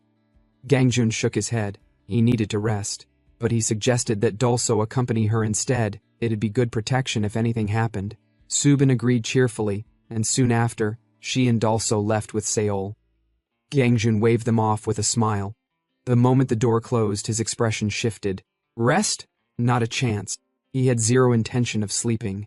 In the next scene, the taxi dropped him off in front of a humble comics cafe, and he stood there nodding to himself like a hero returning to a battlefield made of dust and nostalgia. This is it, he thought. The place he'd always wanted to visit back then, when he still had the excuse of being busy ruling an empire. Now he could walk in like a free man. He muttered something about Hunter x Hunter finally releasing a new volume during his long absence. Meanwhile, over at the mart, Dolso was conducting a holy investigation on behalf of the Empire's stomach. He pointed dramatically at a sign that said Sample Corner and whispered, Lady Subin, behold, gourmet food. He picked up a toothpick, stabbed a dumpling, and took a bite like he just won a national lottery. Heaven, he declared. Infinite rations with no tax. The poor staff lady froze, torn between murder and customer service. Subin, who had evolved past human embarrassment at this point, just sighed. Seol giggled beside them, opening her tiny mouth when Dolso offered her a spoonful. Aha, Princess approves, Dolso said proudly, as if feeding royalty instead of a toddler. The employee's smile was the kind you give when HR tells you to stay calm or lose your job. Subin, still innocent, decided to fix the situation in the best way a child could, by buying something. She asked for a bag of dumplings, and the lady almost cried in relief. But before the transaction could save the peace, the mart radio exploded with panic. Attention all customers! A large gate has occurred near Seolim intersection station. Cut to the comics cafe. Gangjun was inside asking the cashier for the latest volume of Hunter x Hunter, only to be told, politely but fatally, that it still hasn't come out. Gangjun blinked. What? His entire divine aura faltered. The cashier, who had no idea he was standing before a centuries-old emperor, shrugged. Yeah, I thought it'd be out when I got discharged from the army, but nope. 3 years later, still nothing. Gangjun's eyebrow twitched. 3 years, huh? Try 300. This fool hasn't tasted despair. The guy tried to help by handing him a trending new title. I, the world's weakest, became an SS rank hunter. Gangjun looked at it like it personally offended him, then sighed and went to the reading booth anyway. As he flipped through the story, he frowned. The main character was weak, poor, and hopelessly similar to Bongu.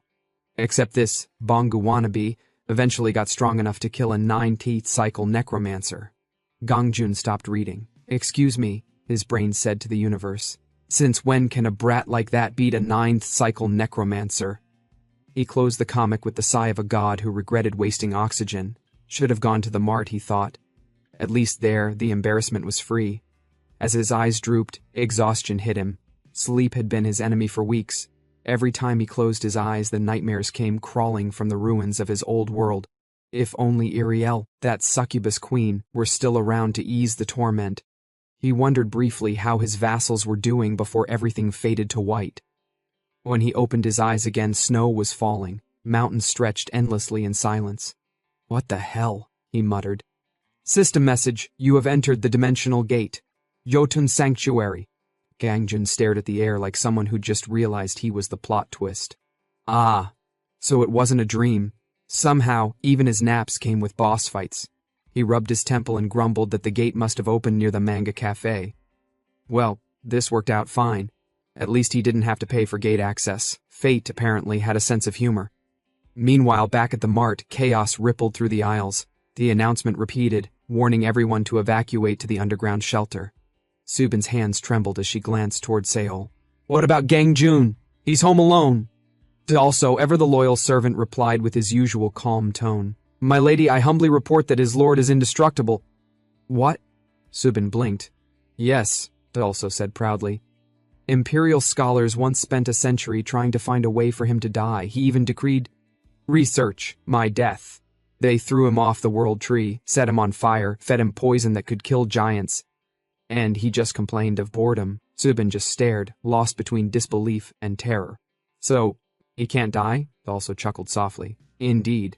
He left out the small detail that Gangjun had actually snuck out that morning, and threatened to kill him if Subin found out.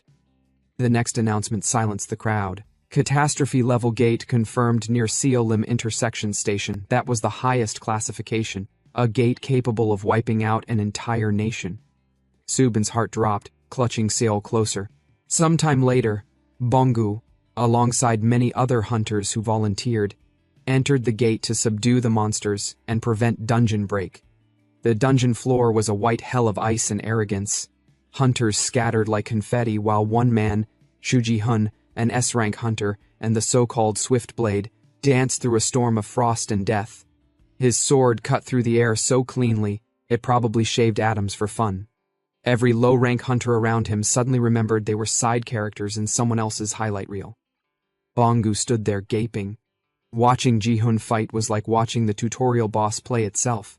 The man moved faster than Bongu's paycheck and killed cleaner than hospital bleach. Yet even with that monstrous skill, the creatures here, towering snow beasts with ice thicker than human pride, fought him blow for blow. Each one of those things could go toe-to-toe with an S rank. The math didn't math anymore. Ji-hun barely managed to parry a hit that would have erased a small village, leapt back, and in a single flash, cut the monster down. The weaker hunters cheered like drunk fans watching a match they paid too little to understand. Bongu clapped too, mostly out of fear and confusion, but Ji-hun wasn't untouched. His breathing turned ragged, his blade trembled.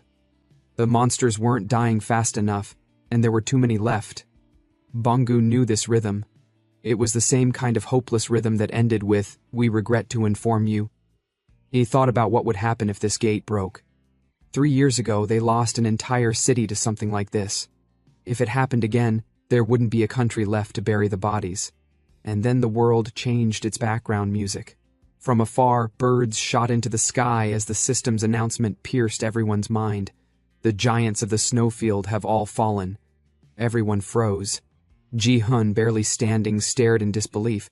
The giants, all of them downed at once. No one killed that many in an instant, no one human. The ground split. A shadow swallowed their courage. Out of that rift stepped something so tall the clouds had to make space for its ego. Hrimthurs, the frost giant of Niflheim, guardian of the Jotun Sanctuary. His presence alone cracked the frost beneath every hunter's boots. When he spoke, his voice wasn't sound. It was gravity. He declared himself the apostle of the gods served by all Jotun, and demanded one thing, Irad. The name shook the cavern, echoing like a curse none of them understood. Hunters screamed, vomited, or just collapsed. Fear wasn't an emotion anymore, it was a landscape. Hrimthurst asked again where he was, the one who dared step foot in his sanctuary. Silence answered him, so he grabbed a hunter and turned him into snowflakes. Even Ji-hun tried to counterattack, but the giant swatted him aside like bad weather. One flick, and the 10th-ranked S-rank hunter became history. Bongu's mind broke into comedic despair. He killed Ji-hun with a finger. That's not a monster, that's an HR notice from hell. All hope evaporated. Some hunters muttered prayers, others just whispered goodbyes.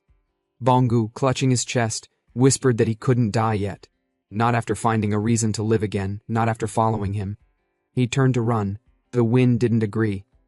One lazy gesture from the frost giant sent him tumbling like litter in a storm. Bongu hit the ground hard, tears freezing mid-fall, muttering pleas even he didn't believe in. But then, Hrimthur stopped. His gaze turned. Something had entered his awareness. From the far side of the snowfield, the ground began to quake again. Bongu looked up and saw a sight that fried his logic. Hundreds, no, thousands of giants, undead, pale and marching, all in perfect unison. And on the head of one of those monsters sat him. Gangjin, calm, unbothered, probably wondering if this counted as cardio. Bongu's relief cracked into disbelief. The undead didn't attack him, they bowed. Every single one of them. Hrimthur's deep voice shook the field. He recognized Gangjin instantly. The one whose hands had meddled with the dead, the one who had stolen the rest of his brothers. The frost giant's fury became a storm. He roared that Gangjin had turned the Jotun into restless corpses, denying them their eternal sleep.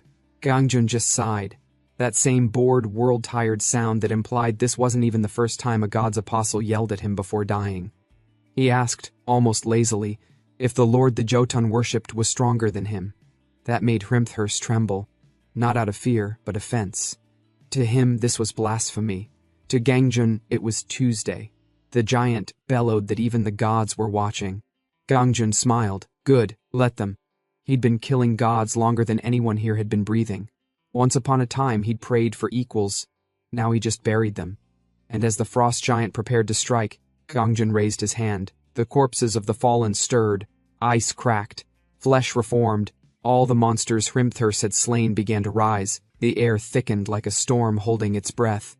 Every fallen monster, frostbitten, shattered, half-melted, began to twist and crawl back together. Bones bent like metal under divine command, fusing, folding, devouring one another in a ritual that spat on biology and art at the same time. Bongu's jaw dropped somewhere around the fifth monster merge. By the time the mass had reached the size of a cathedral, he'd already stopped trying to understand and started praying to anything that still picked up calls. And then the grotesque thing finished forming. A living mountain stitched from nightmare, frost, and unholy craftsmanship. It was 5 times taller than Hrimthur's, who himself could have used Mount Everest as a walking stick. Even the frost giant froze mid-breath. For the first time in eons, something bigger looked down on him. The new creation moved. A single step that cracked the earth like it owed him money. The giant tried to defend, bracing against its assault, but the abomination's hand came down like divine sarcasm, heavy, uncaring, absolute. The frost giant strained against it, roaring, his legs sinking into the ground as if the world itself didn't want to bear witness. Gangjin tilted his head. Do you think the god you serve is stronger than me? Hrimthur didn't answer. He couldn't. He was too busy getting crushed by the very corpses of his brothers. Then the abomination struck. A punch so brutal it looked like the universe buffering. The frost giant flew back, crashing through layers of frozen terrain, each impact rewriting geography. When the dust settled, even Bongu's fear needed a moment to process what it was looking at. He stammered, Is he dead? Gangjin sighed like a man tired of explaining basic physics. Bongu, why would you say that? That's ominous. You say things like that and corpses start taking it personally. Meanwhile, the abomination kept pounding Hrimthur, smashing him into the ice over and over like Gangjin had ordered it to teach physics through blunt trauma. After a few dozen hits, even Bongu's moral compass begged for mercy. Hyung, he managed. Shouldn't he be, pulverized by now? Gangjin looked at him, as if he'd just asked why water was wet. Bongu, trying to distract himself from dying of second-hand terror, asked how he'd even made that thing. Gangjin's eyes lit up with the kind of joy reserved for parents explaining kindergarten crafts. Simple. Think of it as slime play, good for tactile and creative development. I used a similar principle. Mix your ingredients, Jotun material, frost essence, stir briskly with magic, let it harden slightly, then mold into the desired shape. Bongu blinked. Gangjin smiled. Basically, it's an arts and crafts golem. I call it a rag golem. He gestured proudly to the monstrosity that could level continents. So? What's your impression? Bongu, still trembling, muttered that it felt avant-garde, maybe Nordic surrealism. Gangjun beamed like a proud parent. Gangjun turned back to the dying frost giant. Anyway, after all this drama, it turns out the so-called guardian of Niflheim is just weak. Seriously, the loud ones always are. He flicked his wrist. The rag golem dissolved, flesh, bone, and magic dispersing into snowflakes. Bongu just stared, slack-jawed. He couldn't decide what was more terrifying, that Gangjun could summon such a monster, or that he could delete it with a gesture. Then the system flooded with notifications. Achievement unlocked, the one feared by all giants. Guardian of Jotun's Sanctuary Hrimthurst defeated. Gate collapse countdown, 1 hour. A rank title granted. New hostility detected. The giant, whose mouth was sewn shut, Rimtos Baka, has declared you enemy of all Jotun. Constellation lords of Niflheim are now hostile toward you. Gangjun sighed. Hostile, hostile, hostile. They're always hostile. They can come find me if they're that bothered. The system wasn't done. Summoning condition met. Personal vassal, Dream Demon Empress Iriel. Gangjun blinked once. Huh, that's new. He lifted his hand again. The air shimmered, tearing open as reality reluctantly obeyed him. A portal bloomed, violet, pulsing, and alive. From within it, a sleeping figure stirred, wrapped in dreamlight and power. As she stepped out, the frost itself bent. Her presence was soft yet crushing, the kind of beauty that made mortals forget their survival instinct. Bongu froze. For a man who just witnessed necromantic cosmology, this somehow shocked him more. Gangjun raised a hand in casual greeting. It's been a while, Iriel. Have you been well? She crossed the distance in an instant and embraced him. It has been too long, my lord. Iriel's eyes were glistening, still trying to wrap her head around the impossible sight. Gangjun, very much alive. 10 years plus, she had mourned him, assumed him gone to eternal rest, and yet here he was, standing in front of her like a stubborn ghost, refusing to stay dead. She squatted down closer, inspecting his face, worried about the dullness in his eyes and lips.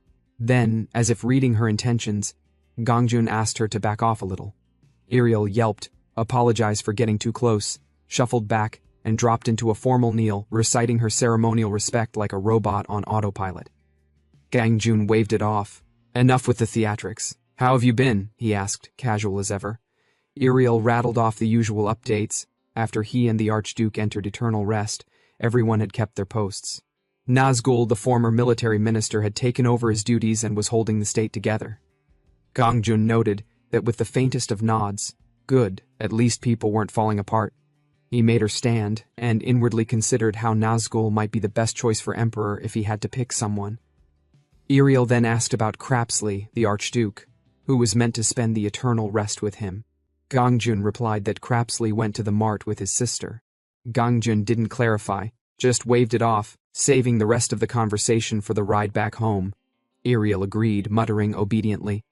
And just like that, Gangjun's mind was already 3 steps ahead, scheming. Bongu, his one and only disciple, had no idea he was about to be handed yet another impossible task. Gangjun launched into it with all the subtlety of a cannon. Since Bongu had snuck out, he needed to get back before his sister returned. The cleanup of the dungeon? That was now Bongu's problem. With a casual lift of his hand, Gangjun counted down, disappeared in a flicker, leaving Bongu staring like a deer in headlights, leaving a vortex of chaos and responsibility behind. Bongu's mind spun. Somehow everything in the gate would have to sort itself out like last time, because clearly, that was the kind of luck he had now. Cut to Seolim intersection station, the battlefield of the gate. Soldiers and management buru were already swarming. Director Mr. Choi arrived, immediately asking about the first assault team. Officers rattled off the S-rank tent details and then, almost like a punchline, mentioned a newly rising C-rank rookie deployed in the first wave. Mr. Choi raised a brow. A C-rank, really? The officer explained. This rookie had recently taken down an A-rank murderer from the Anti-Management Bureau Alliance. Mr. Choi's face tightened. He vaguely remembered the kid. Promising, too promising, maybe now just a corpse in the catastrophic gate. The officer's words reminded the director that these sacrifices weren't in vain. Secondary damage needed to be prevented at all costs. And yes, director, understood. Mr. Choi clenched his fists, furious inwardly. thinking about how many young lives had been gambled and sometimes lost. Suddenly, the director noticed that the gate was shrinking. He wondered if the Calamity Gate has been subdued. Then, among the staggering, exhausted hunters returning, one of the officers noticed that, amid all the hunters collapsed like broken action figures, one was still conscious. The director bolted over and froze in disbelief when he saw it was Banggu, the one currently trending for reasons no one fully understood. Evening settled in, and Gwangju was at home half watching the news. Reports confirmed that the catastrophic level gates near Silim intersection station had been successfully suppressed at 4 p.m., and Mr. Choi, Management Bureau Director, praised the hunters for their sacrifices and risk-taking that had protected the nation's peace. Gwangju, meanwhile, was focused on a crisis of a different scale: dinner. He asked his sister when it would be ready. She said it was almost done, and asked if he was hungry. He said he wasn't exactly hungry, but wanted to use the meal as a tactical tool, which made perfect sense in the chaotic logic of parenting. His daughter, Seol, however, was a force of nature. She gleefully insisted on playing the same calculation play game again, ignoring any sense of time or parental sanity. Gwangju's frown deepened as he wondered how many rounds they had done now. 15? 20? Stopped counting after the third existential crisis. Now, Seol had elevated the customer game to a cruel art form. 1 mil caused 8,000 wons, and she was absolutely uncompromising. Gwangju tried to negotiate, but she slammed the counter with the finality of a small tyrant declaring the world's rules. He handed over the money, resigned, and braced for the next round. Seol immediately demanded another, and the cycle of play continued. 3 hours later, Gwangju's body ached, his mind frayed, and Seol's enthusiasm remained unshaken. Meanwhile, Dolso and Ilriol watched from the sidelines, horrified at the patience required to endure this tiny tyrant's relentless energy. Mabas, not to be outdone in judgment, noted that the immortal bloodline clearly came with an innate obsession and cruelty. Doseo whispered to Iriel that they should call this torment the eons of calculation play. Mabas teased about Doseo's surprising skill in naming things, and Iriel agreed, declaring it a fitting title for this small but terrifying ritual. Gwangju suddenly realized that everyone had been observing him and Seol the entire time, sending a shiver through the group. Subin arrived, signaling that dinner was ready. Gwangju felt a momentary surge of hope for escape, but Seol was far from done. She refused to eat and insisted on playing more, forcing negotiations that left Gwangju exhausted and plotting subtle revenge that would never come. Eventually, Seol agreed to eat, but with a glint in her eyes that warned Gwangju she expected the game to resume immediately afterward. He accepted defeat, holding his chest with a mix of exhaustion, love, and terror. Food finally appeared, laid out generously, and Subin encouraged everyone to eat heartily. Gwangju was ready to claim even this small victory when Iriel approached, formally introducing herself as the former imperial household minister who had assisted his lord. Subin listened, half understanding, half bewildered, when Iriel began talking. She glanced at Gangjun, whispering that the girl might not be well. Gangjun calmly assured her otherwise, though Subin wasn't convinced. The body seemed fine, the mind less so. Curiosity made her ask how Iriel had even found him. Iriel started to answer, but Gangjun cut in smoothly, saying they'd met by chance earlier that day. He congratulated himself for returning home before Subin and forcing Iriel to transform. Her original form was not something he wanted showing up in the living room. Subin realized he'd gone out. Gangjun tried to downplay it. Just a trip to the grocery store, he said. Her tone sharpened when she mentioned the disaster-ranked gate earlier that day and demanded to know what he'd have done if caught in it. Gangjun accepted the scolding with quiet resignation. In the corner, Dolso scribbled everything down like a royal scribe documenting court drama, Lady Subin chastising His Majesty pretending remorse. Gangjun called his name twice. The spoon in Dolso's hand bent instantly. When asked how old he was, Dolso admitted to being over 12 centuries old. Gangjun observed that someone that ancient should have learned common sense by now. Subin intervened before things escalated. Turning back to Iriel, she asked where she was staying. The long pause gave her the answer before Iriel did. Nowhere. Horrified, Subin insisted she stay with them. Iriel refused, saying she couldn't impose on the imperial household. Subin countered with the unbreakable logic of elder sisters, either stay here or sleep outside. When Ariel hesitated, Subin blurted that it was an imperial order. The effect was immediate. Ariel dropped to her knees and pledged obedience. Subin froze, realizing her mistake, then awkwardly told her to rise. Gangjun told her to stop before she embarrassed herself further, but she could already see him holding back laughter. The tension broke when the news came on, reports about the gate disappearing, Seoul barely escaping ruin. 16 hunters dead, 5 unconscious, 1 conscious. Subin quietly called it a miracle. Gangjun reassured her that as long as he lived, nothing like that would happen again. The screen showed Bangu surrounded by reporters. Subin smiled, amused that he'd made national news. Gangjun confirmed it was the same Bangu who'd visited them. When she asked why he hadn't said so, he simply replied that she never asked. Their peace didn't last. Seoul, finished with dinner, declared a new round of her favorite game, cash register. Gangjun froze. Summoning Ariel and Dalso, he issued an imperial decree. Find the creator of the Dr. Genius calculation playset, the villain behind this household torment. Both accepted the mission without question. Subin sighed, telling Dalso to ignore the order. She muttered that Gangjun's hatred for that toy had turned divine.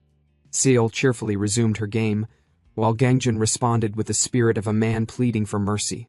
Later that night, Subin washed dishes alone, her thoughts heavy and quiet. She nearly jumped when Ariel appeared behind her with a tray, hesitantly asking if it would be demeaning to make a small request. Subin, softening, said she could just keep her company instead. As they worked, Ariel began talking, mostly about her master. Apparently he was casual, approachable, not one for strict titles. Subin listened, realizing with mild disbelief that Ariel meant Gangjun. She remembered him handing Seoul pocket money at a convenience store and calling it divine generosity. Ariel described how people once worshipped him.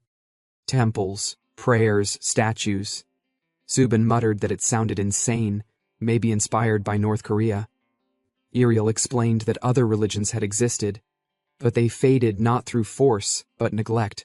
People simply stopped believing in old gods once Gangjun started giving them results. Ending wars, saving nations, ruling for centuries. Subin wasn't sure whether to be impressed or disturbed. When she asked if the gods resented him, Ariel said yes, envy, pride, celestial politics, then added that maybe it only mattered if those gods had ever truly been real. The phone rang, breaking the spell. It was the grocery store owner calling about Dalso. Subin listened, nodded, and hung up. Turning to Dalso, she told him he had an interview tomorrow, part-time, 3 p.m., same store. Dalso froze, eyes wide. To him, this wasn't a job interview. It was the first mission of his new empire. The next day, Mr. Choi, owner of a small store, found himself staring at an unusual applicant. In 10 years of running the place, he'd seen all kinds, but never a man in a full tuxedo for a part-time job. Choi Dalso stood as if he were about to swear an oath before royalty. Mr. Choi confirmed the name, trying to break the awkward air. Dalso replied with military precision, sweat rolling down his face despite claiming he wasn't hot. The owner tried to reassure him. This was a convenience store, not a palace reception. He apologized for rescheduling the interview, explaining that his last employees had suddenly quit. He'd also heard from Subin that Dalso had memory issues, but hoped it wouldn't interfere with work. Dalso took all of this as a test of devotion. To him, this was his first mission in rebuilding his master's new world.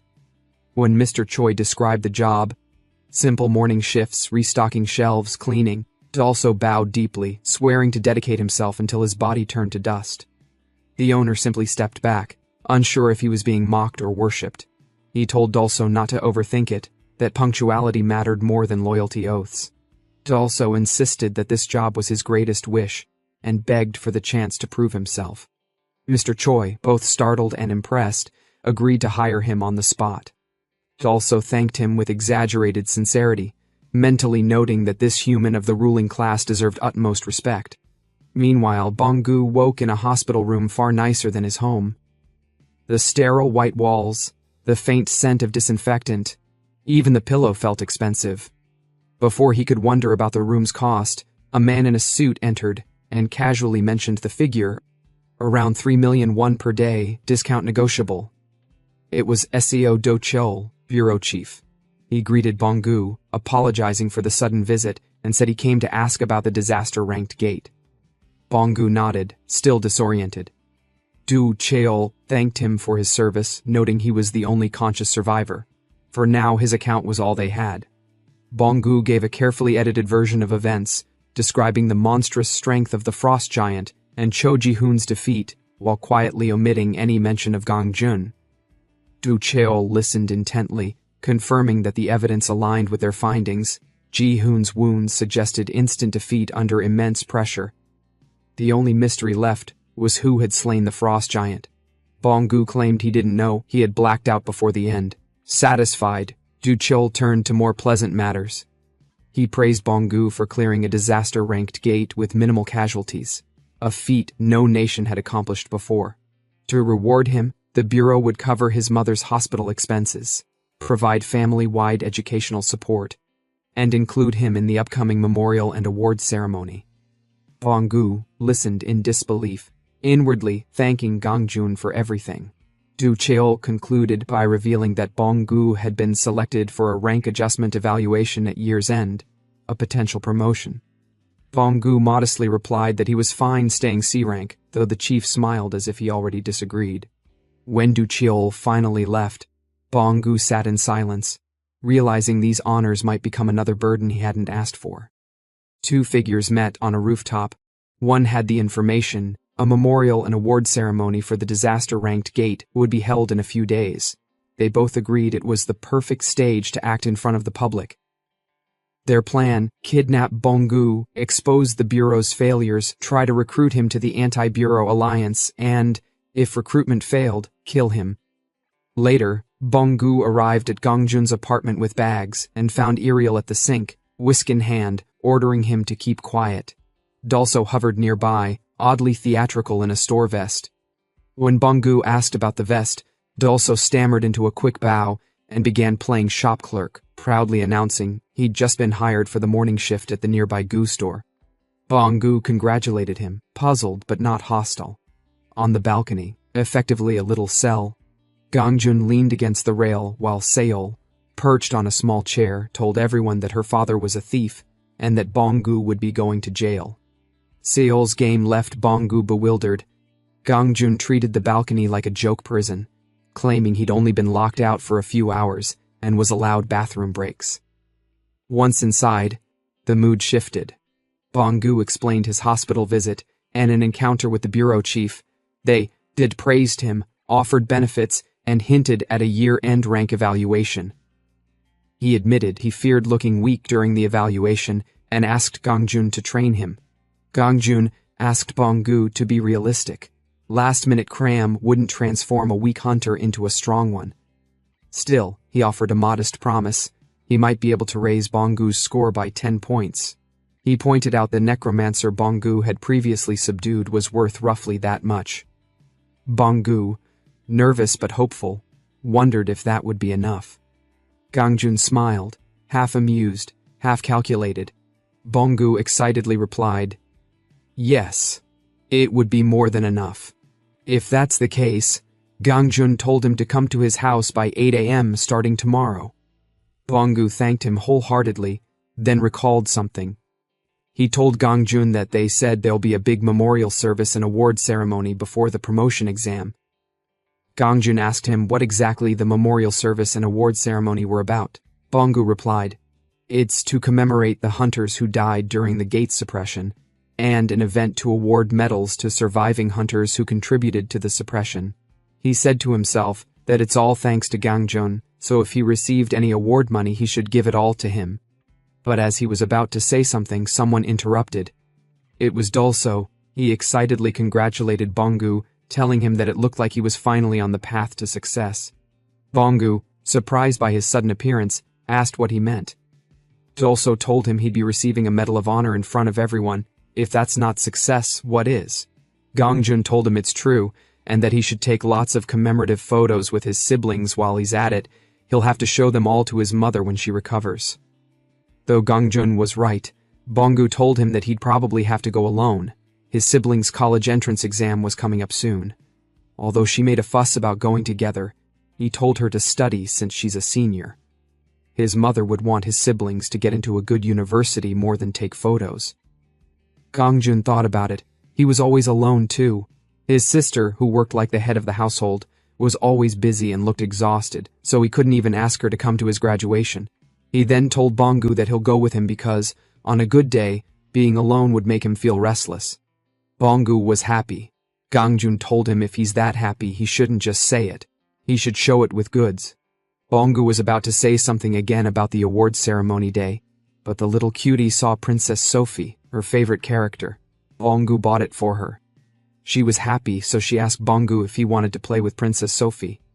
Bonggu agreed. Gangjun then asked Seol what about him that is still locked up. The little girl walked and climbed on her chair and replied, "No, thieves go to jail." Gangjun, though pissed, couldn't argue with her. Instead, he unleashed his anger on Bonggu. He asked him how dare he bribe the guard. Bonggu told him it's not a bribe, he should just call it bail money at least. He then told Gangjun he'd see him again on his uncertain release date. Suddenly, Gangjun noticed a fly flying past him. He immediately killed it since he sensed a tiny amount of magic in it. He wondered where it came from. At the same time, somewhere outside, on a bench, were the same boy and girl from earlier. The guy, while reading a paper, told her that the communication had been cut. The scout he sent was neutralized.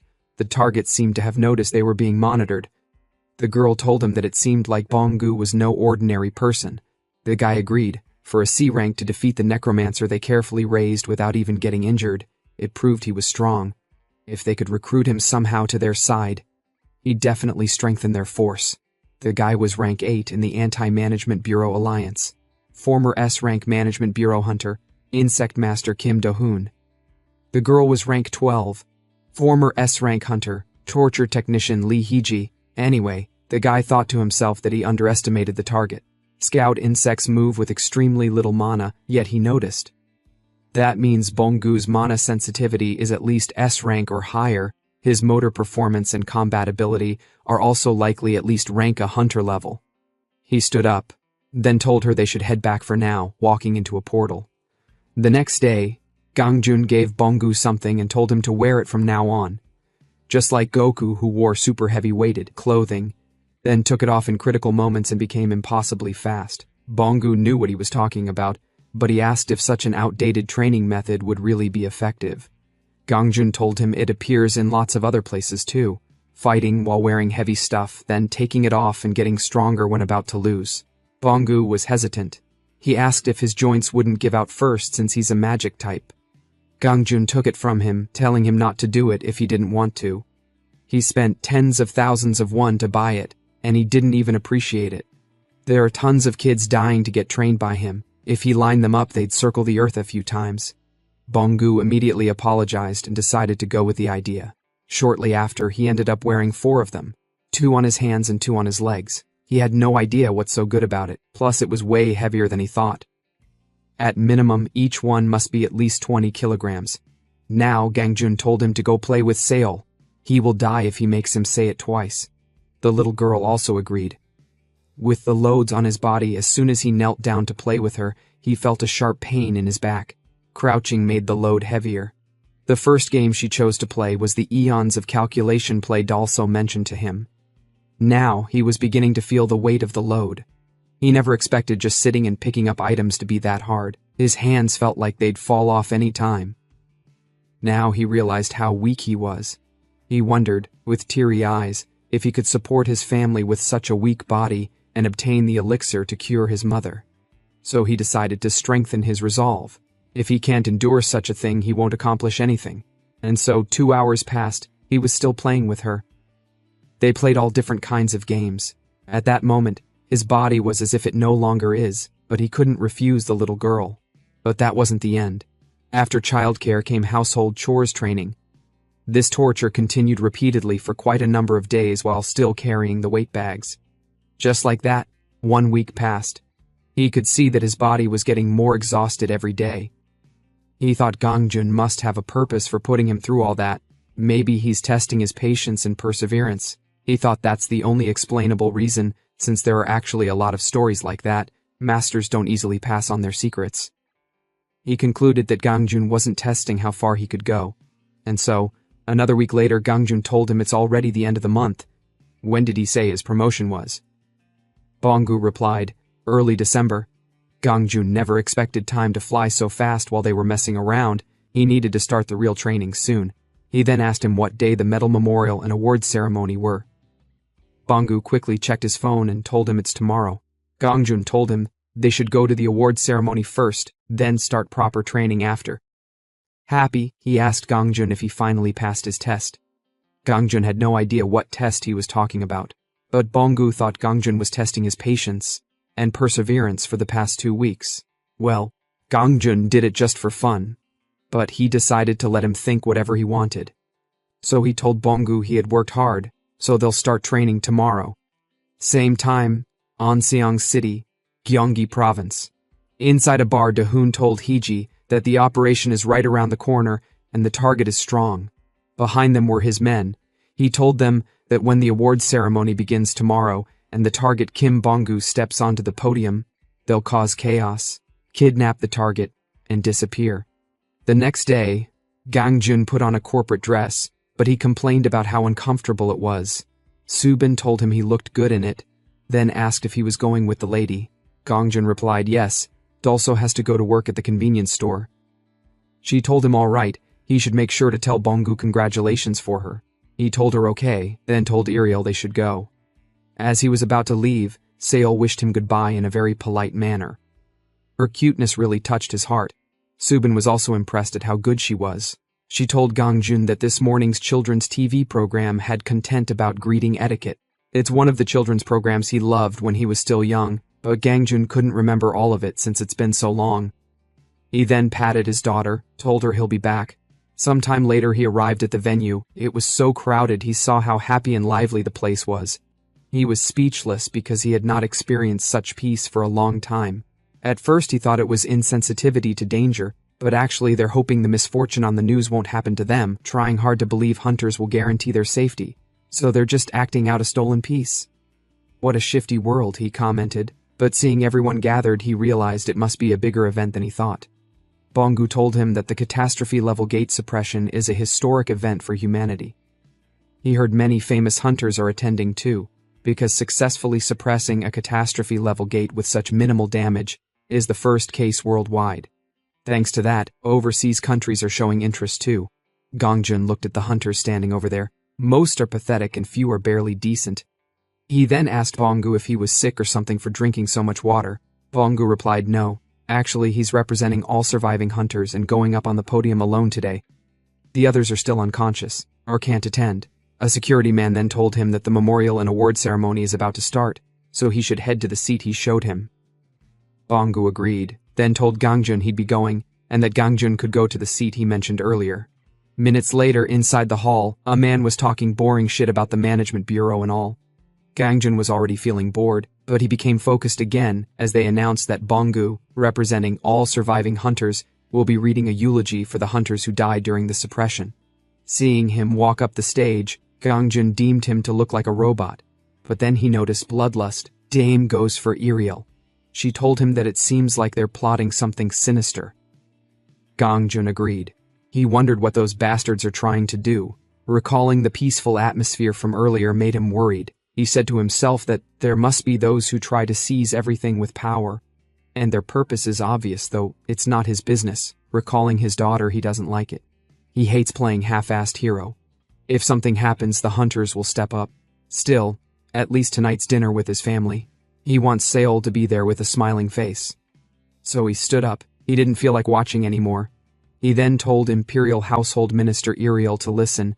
From now on, they'll stop those plotting something sinister. She should kill on sight, but she should keep the leader alive for interrogation. She should suppress them with full force. Now, above the roof, all guards there were taken down by Dahoon's insects. He called through the walkie-talkie, telling them that all rooftop occupation has been completed. He sat down on a corpse, then reports started coming in. Mechanical room occupation team just completed occupation. Explosive installation team just finished installing at 8 locations. Intrusion team also ready. The moment the target Bonggu steps onto the podium, they execute the operation. Do-hoon said to himself that the plan was to simultaneously detonate bombs installed at 8 locations in the building. Then the elite intrusion team storms the convention hall. Indiscriminate massacre while kidnapping the target. He'll use snipers turned into magic parasite hosts to block support forces' routes. He deemed it a perfect operation derived from hundreds of simulations, so failure probability converges to 0. Someone then told him that the target is going up on stage now. With that, he told them to start the mission. But then something started going wrong. His men started screaming. He thought the waiting room infiltration team got discovered. He was shocked as the screaming became intense. There was no more response from the mechanical room infiltration team. Another response came in. Explosives installation team on the verge of annihilation. All bombs have been disarmed. Do-hoon couldn't believe it. The team assembled from only the elite were annihilated or lost communication in less than a minute. He thought about it. The first subordinate hit by the enemy was the one infiltrated as staff in the convention hall waiting room. Each floor of this building has about 20,000 pyong, so to move from the convention hall waiting room to the mechanical room would require at least several minutes minimum. It would take even more time to move unnoticed. He wondered if it means that at least dozens are moving in several groups.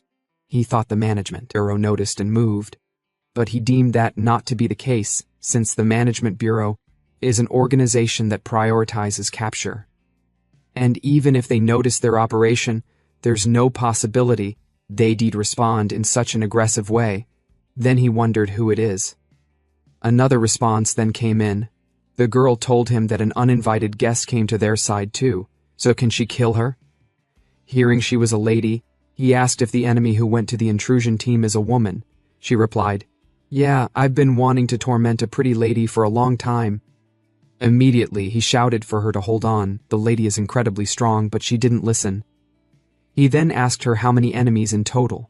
She replied, "For now, 1 person." He thought about it. Underground aquarium, communication with the intrusion team also cut off.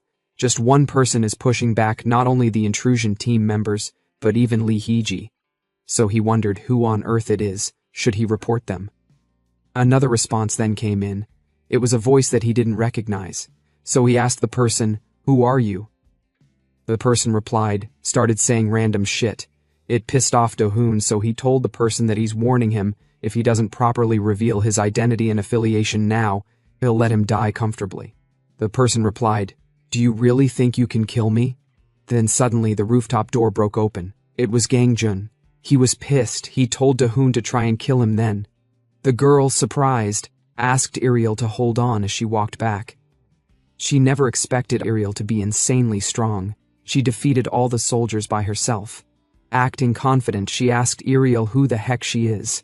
Ariel gradually loosened her hairband, told her name, Minister of the Imperial Household, and said she owed her great thanks for her recklessness. Thanks to her, she can serve her lord again after a very long time. So, in gratitude, she'll remember her name. Her energy rose, her killing intent vicious. Hee-ji was surprised to hear her name since she had never heard it before. Not even hunters from overseas had that name. Ariel activated her weapon and asked Hee-ji for her name. Hee-ji told her she's going to be shocked when she hears it, then introduced herself as the torture specialist, Lee Hee-ji. Hearing the word torture, Ariel laughed.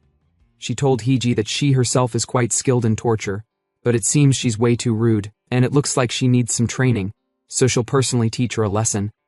Hee-ji charged forward like someone in a frenzied state, telling Ariel that she'd better forget about dying peacefully. She then swung at Ariel, but Ariel easily dodged it.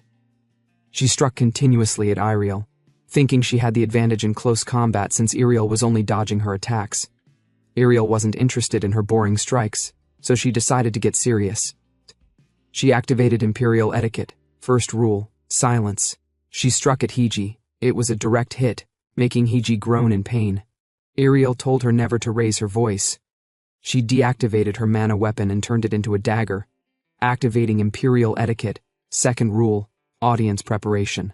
Swiftly, she struck from a distance.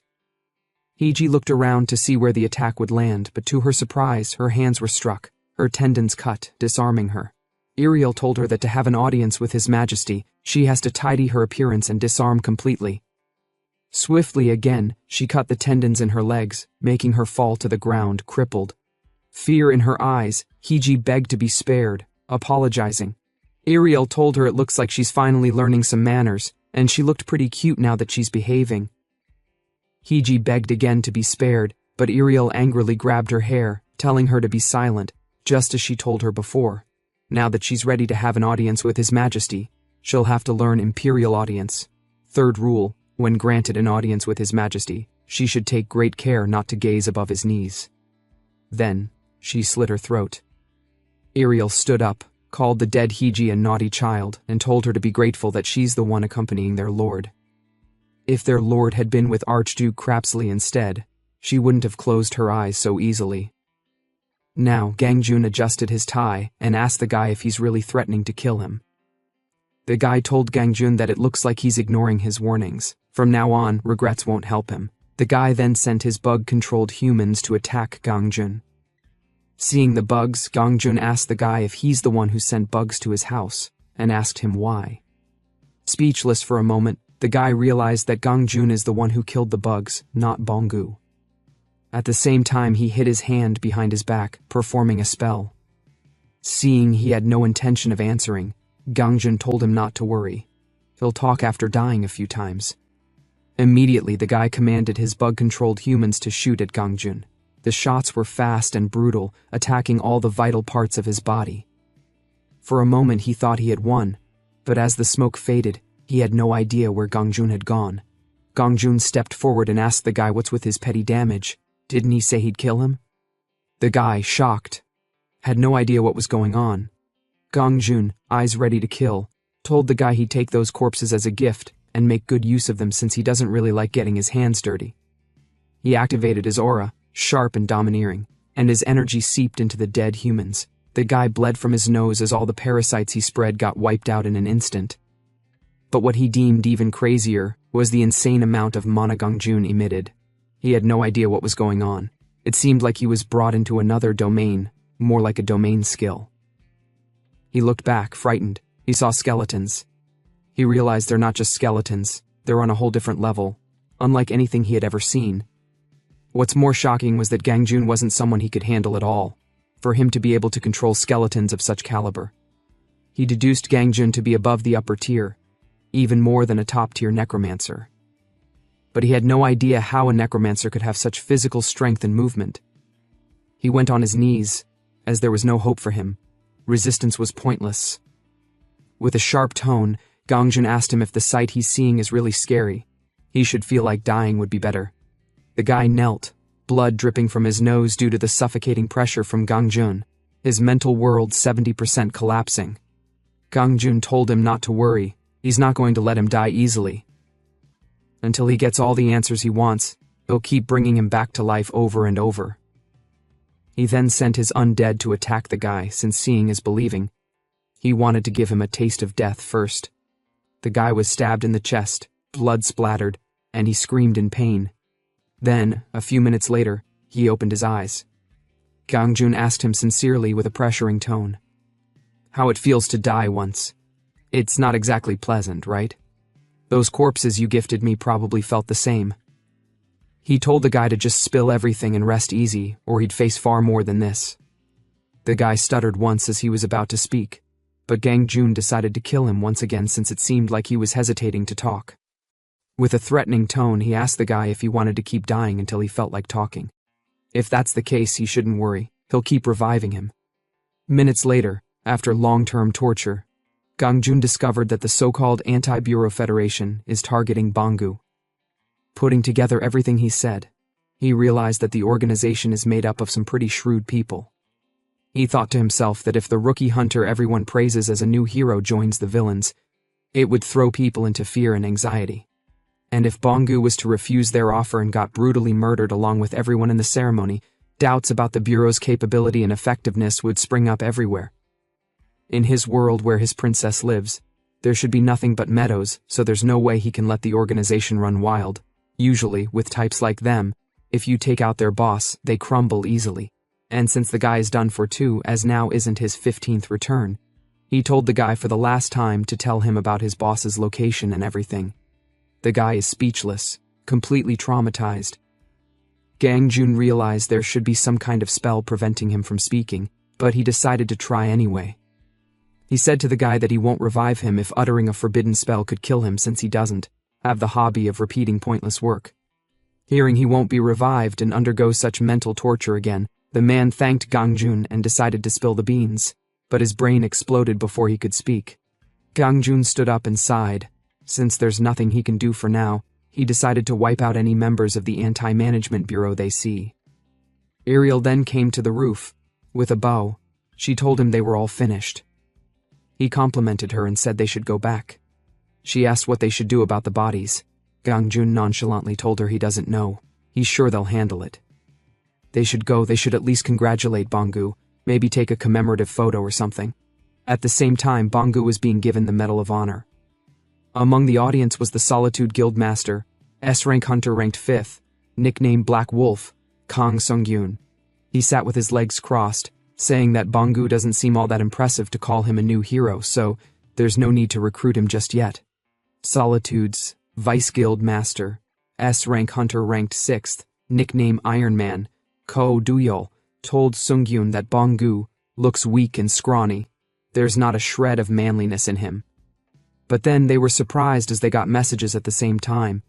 They realized they had uninvited guests. Moments later, they arrived at the rooftop and couldn't believe their eyes. They looked around, wondering what exactly happened. Duyol saw a corpse and told Sung-yoon that it looks like one of those guys. Sung-yoon agreed and told him to look under their necks. There's also the tattoo, it seems to be executive level. He said to himself that it's surprising to see an executive-level murderer from the Anti-Management Bureau die such a gruesome death. Then they got an even more shocking call. Dozens of bodies belonging to Anti-Management Bureau members were found throughout the building. Especially by the underground aquarium. Most bodies were there, and one of them was suspected to be Executive Interrogation Officer Lee Hee-ji. Sung-yoon was surprised. Not only dozens of Anti-Management Bureau members, but also an executive with S-class hunter-level strength was killed, and in secret for that matter. They had no idea what is going on, so he decided to report to the bureau director. Gangjun and Ariel arrived at the auditorium. Though they're busy, he decided to wait for the ceremony to be over. Speechless, he stood, looking at Bangu, who didn't know he's in big trouble. The Anti-Management Bureau is targeting him. Though he can't keep helping him forever, now that he thinks about it, he realized Bangu has gotten screwed because of him. But he deemed that not to be the case since he's going to make him stronger anyway. So the rest is up to fate. Starting tomorrow, he'll push him hard enough to feel like dying. But that's still better than actually dying. Sometime later, at home, Marbus was sitting, watching television. There he saw a cat being chased after stealing fish again. He said to himself that unlike him, living such a hard life is terrible. He should just eat whatever special meal Immortal prepares after her shopping, and she takes him for a walk every single day. And if he gets dirty, she gives him a thorough bath. He smiled as he deemed the life of a pet to not be different from the life of an emperor, though Immortal is the sworn enemy who wiped out his demon clan and exiled him to another dimension. At first, he thought about waiting for a chance at revenge. But compared to endless power struggles with his brothers, he deemed his current life much better. Though there's just one problem. The baby Immortal is so persistent since she has been wanting to kiss him, but the Immortal will kill him if he lets her. But seeing her now, he wondered why the Immortal princess hasn't asked for kisses. Maybe she's sick of him now. He deemed that a bit sad, but he pretended to be happy about it. Gangjun finally arrived home. Bangu decided he'd take care of tonight's meal, but Gangjun told him to get the Hanwoo beef set next time since his sis said they'd be having marinated ribs today. He then saw Marbus and asked what he was doing there. Marbus told him he had been desperately waiting for his return. Gangjun asked him why he's actually acting more and more like a dog these days, and where his sister is.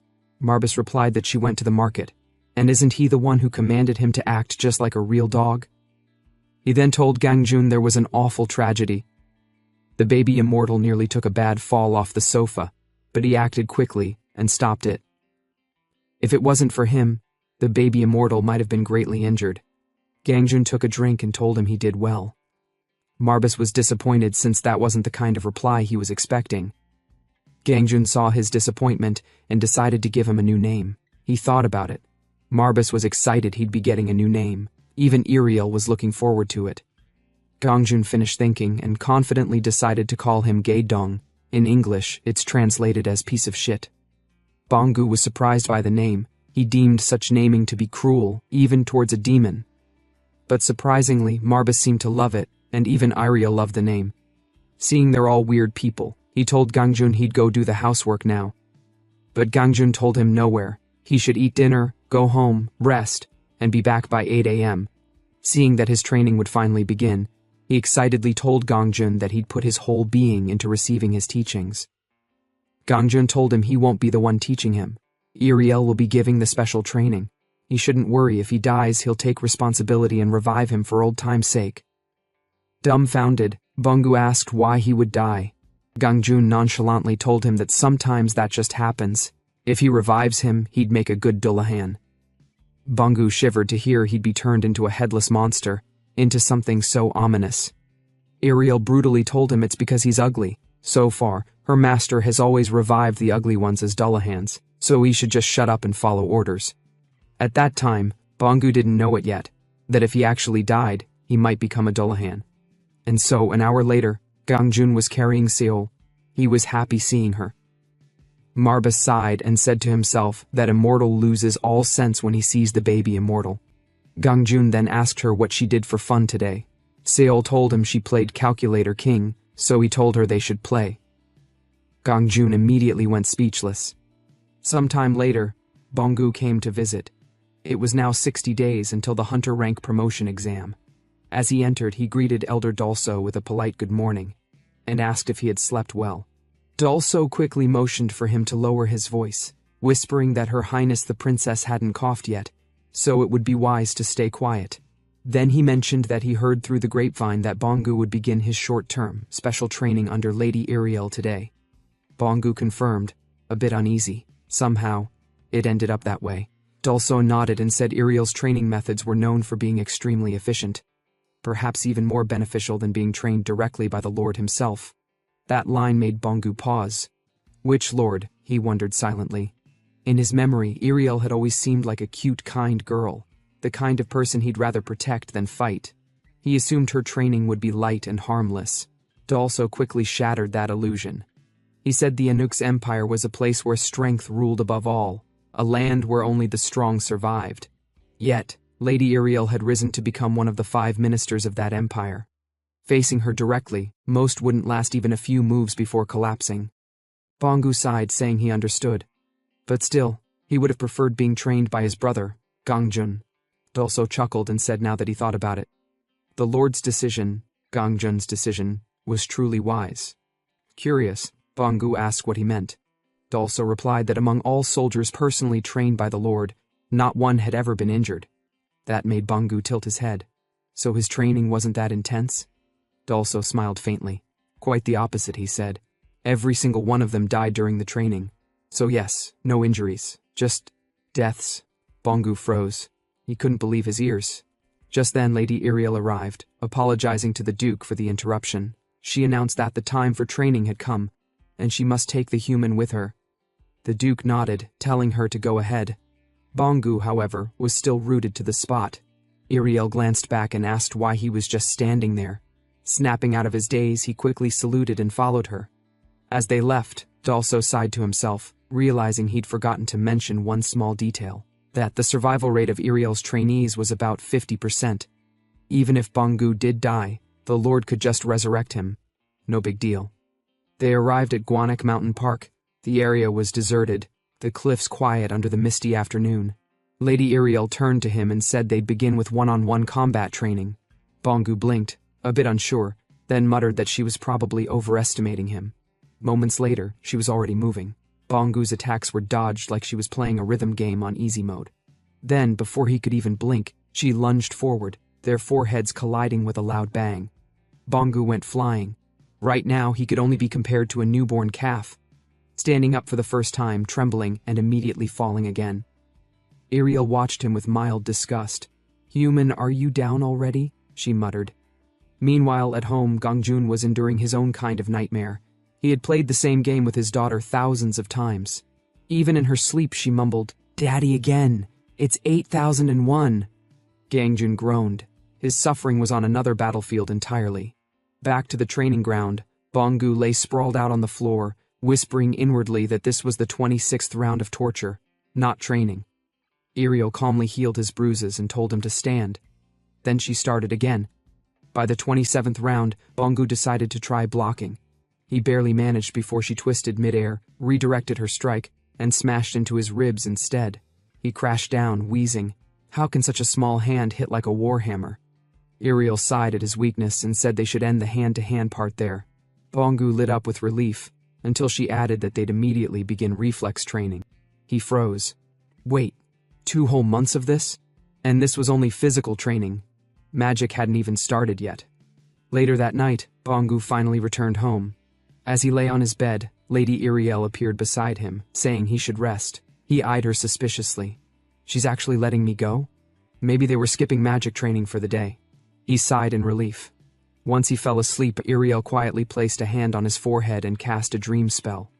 In his dream, Bongu found himself in a strange yet familiar place, his old school grounds. Then he noticed Iriel again, this time in full demon form. Now, she said, we begin magic training. Bongu's jaw dropped. Wait, this is a dream.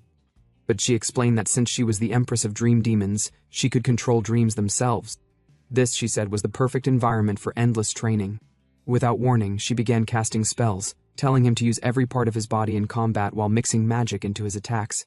Realization hit him like a truck. He had to train even while asleep. Iriel confirmed it, saying that even if he died here, he'd just respawn instantly. So don't worry, she added. That's even worse, Bongu screamed, right before she blasted him with a bolt of mana to the chest. He yelped, it hurt. Wait, isn't this a dream? Iriel replied calmly, if you can't feel pain, how will you take the training seriously? Bongu groaned. You could have just told me that first. But before he could finish complaining, another wave of lightning struck. He collapsed, wondering how long he could possibly survive this kind of torture,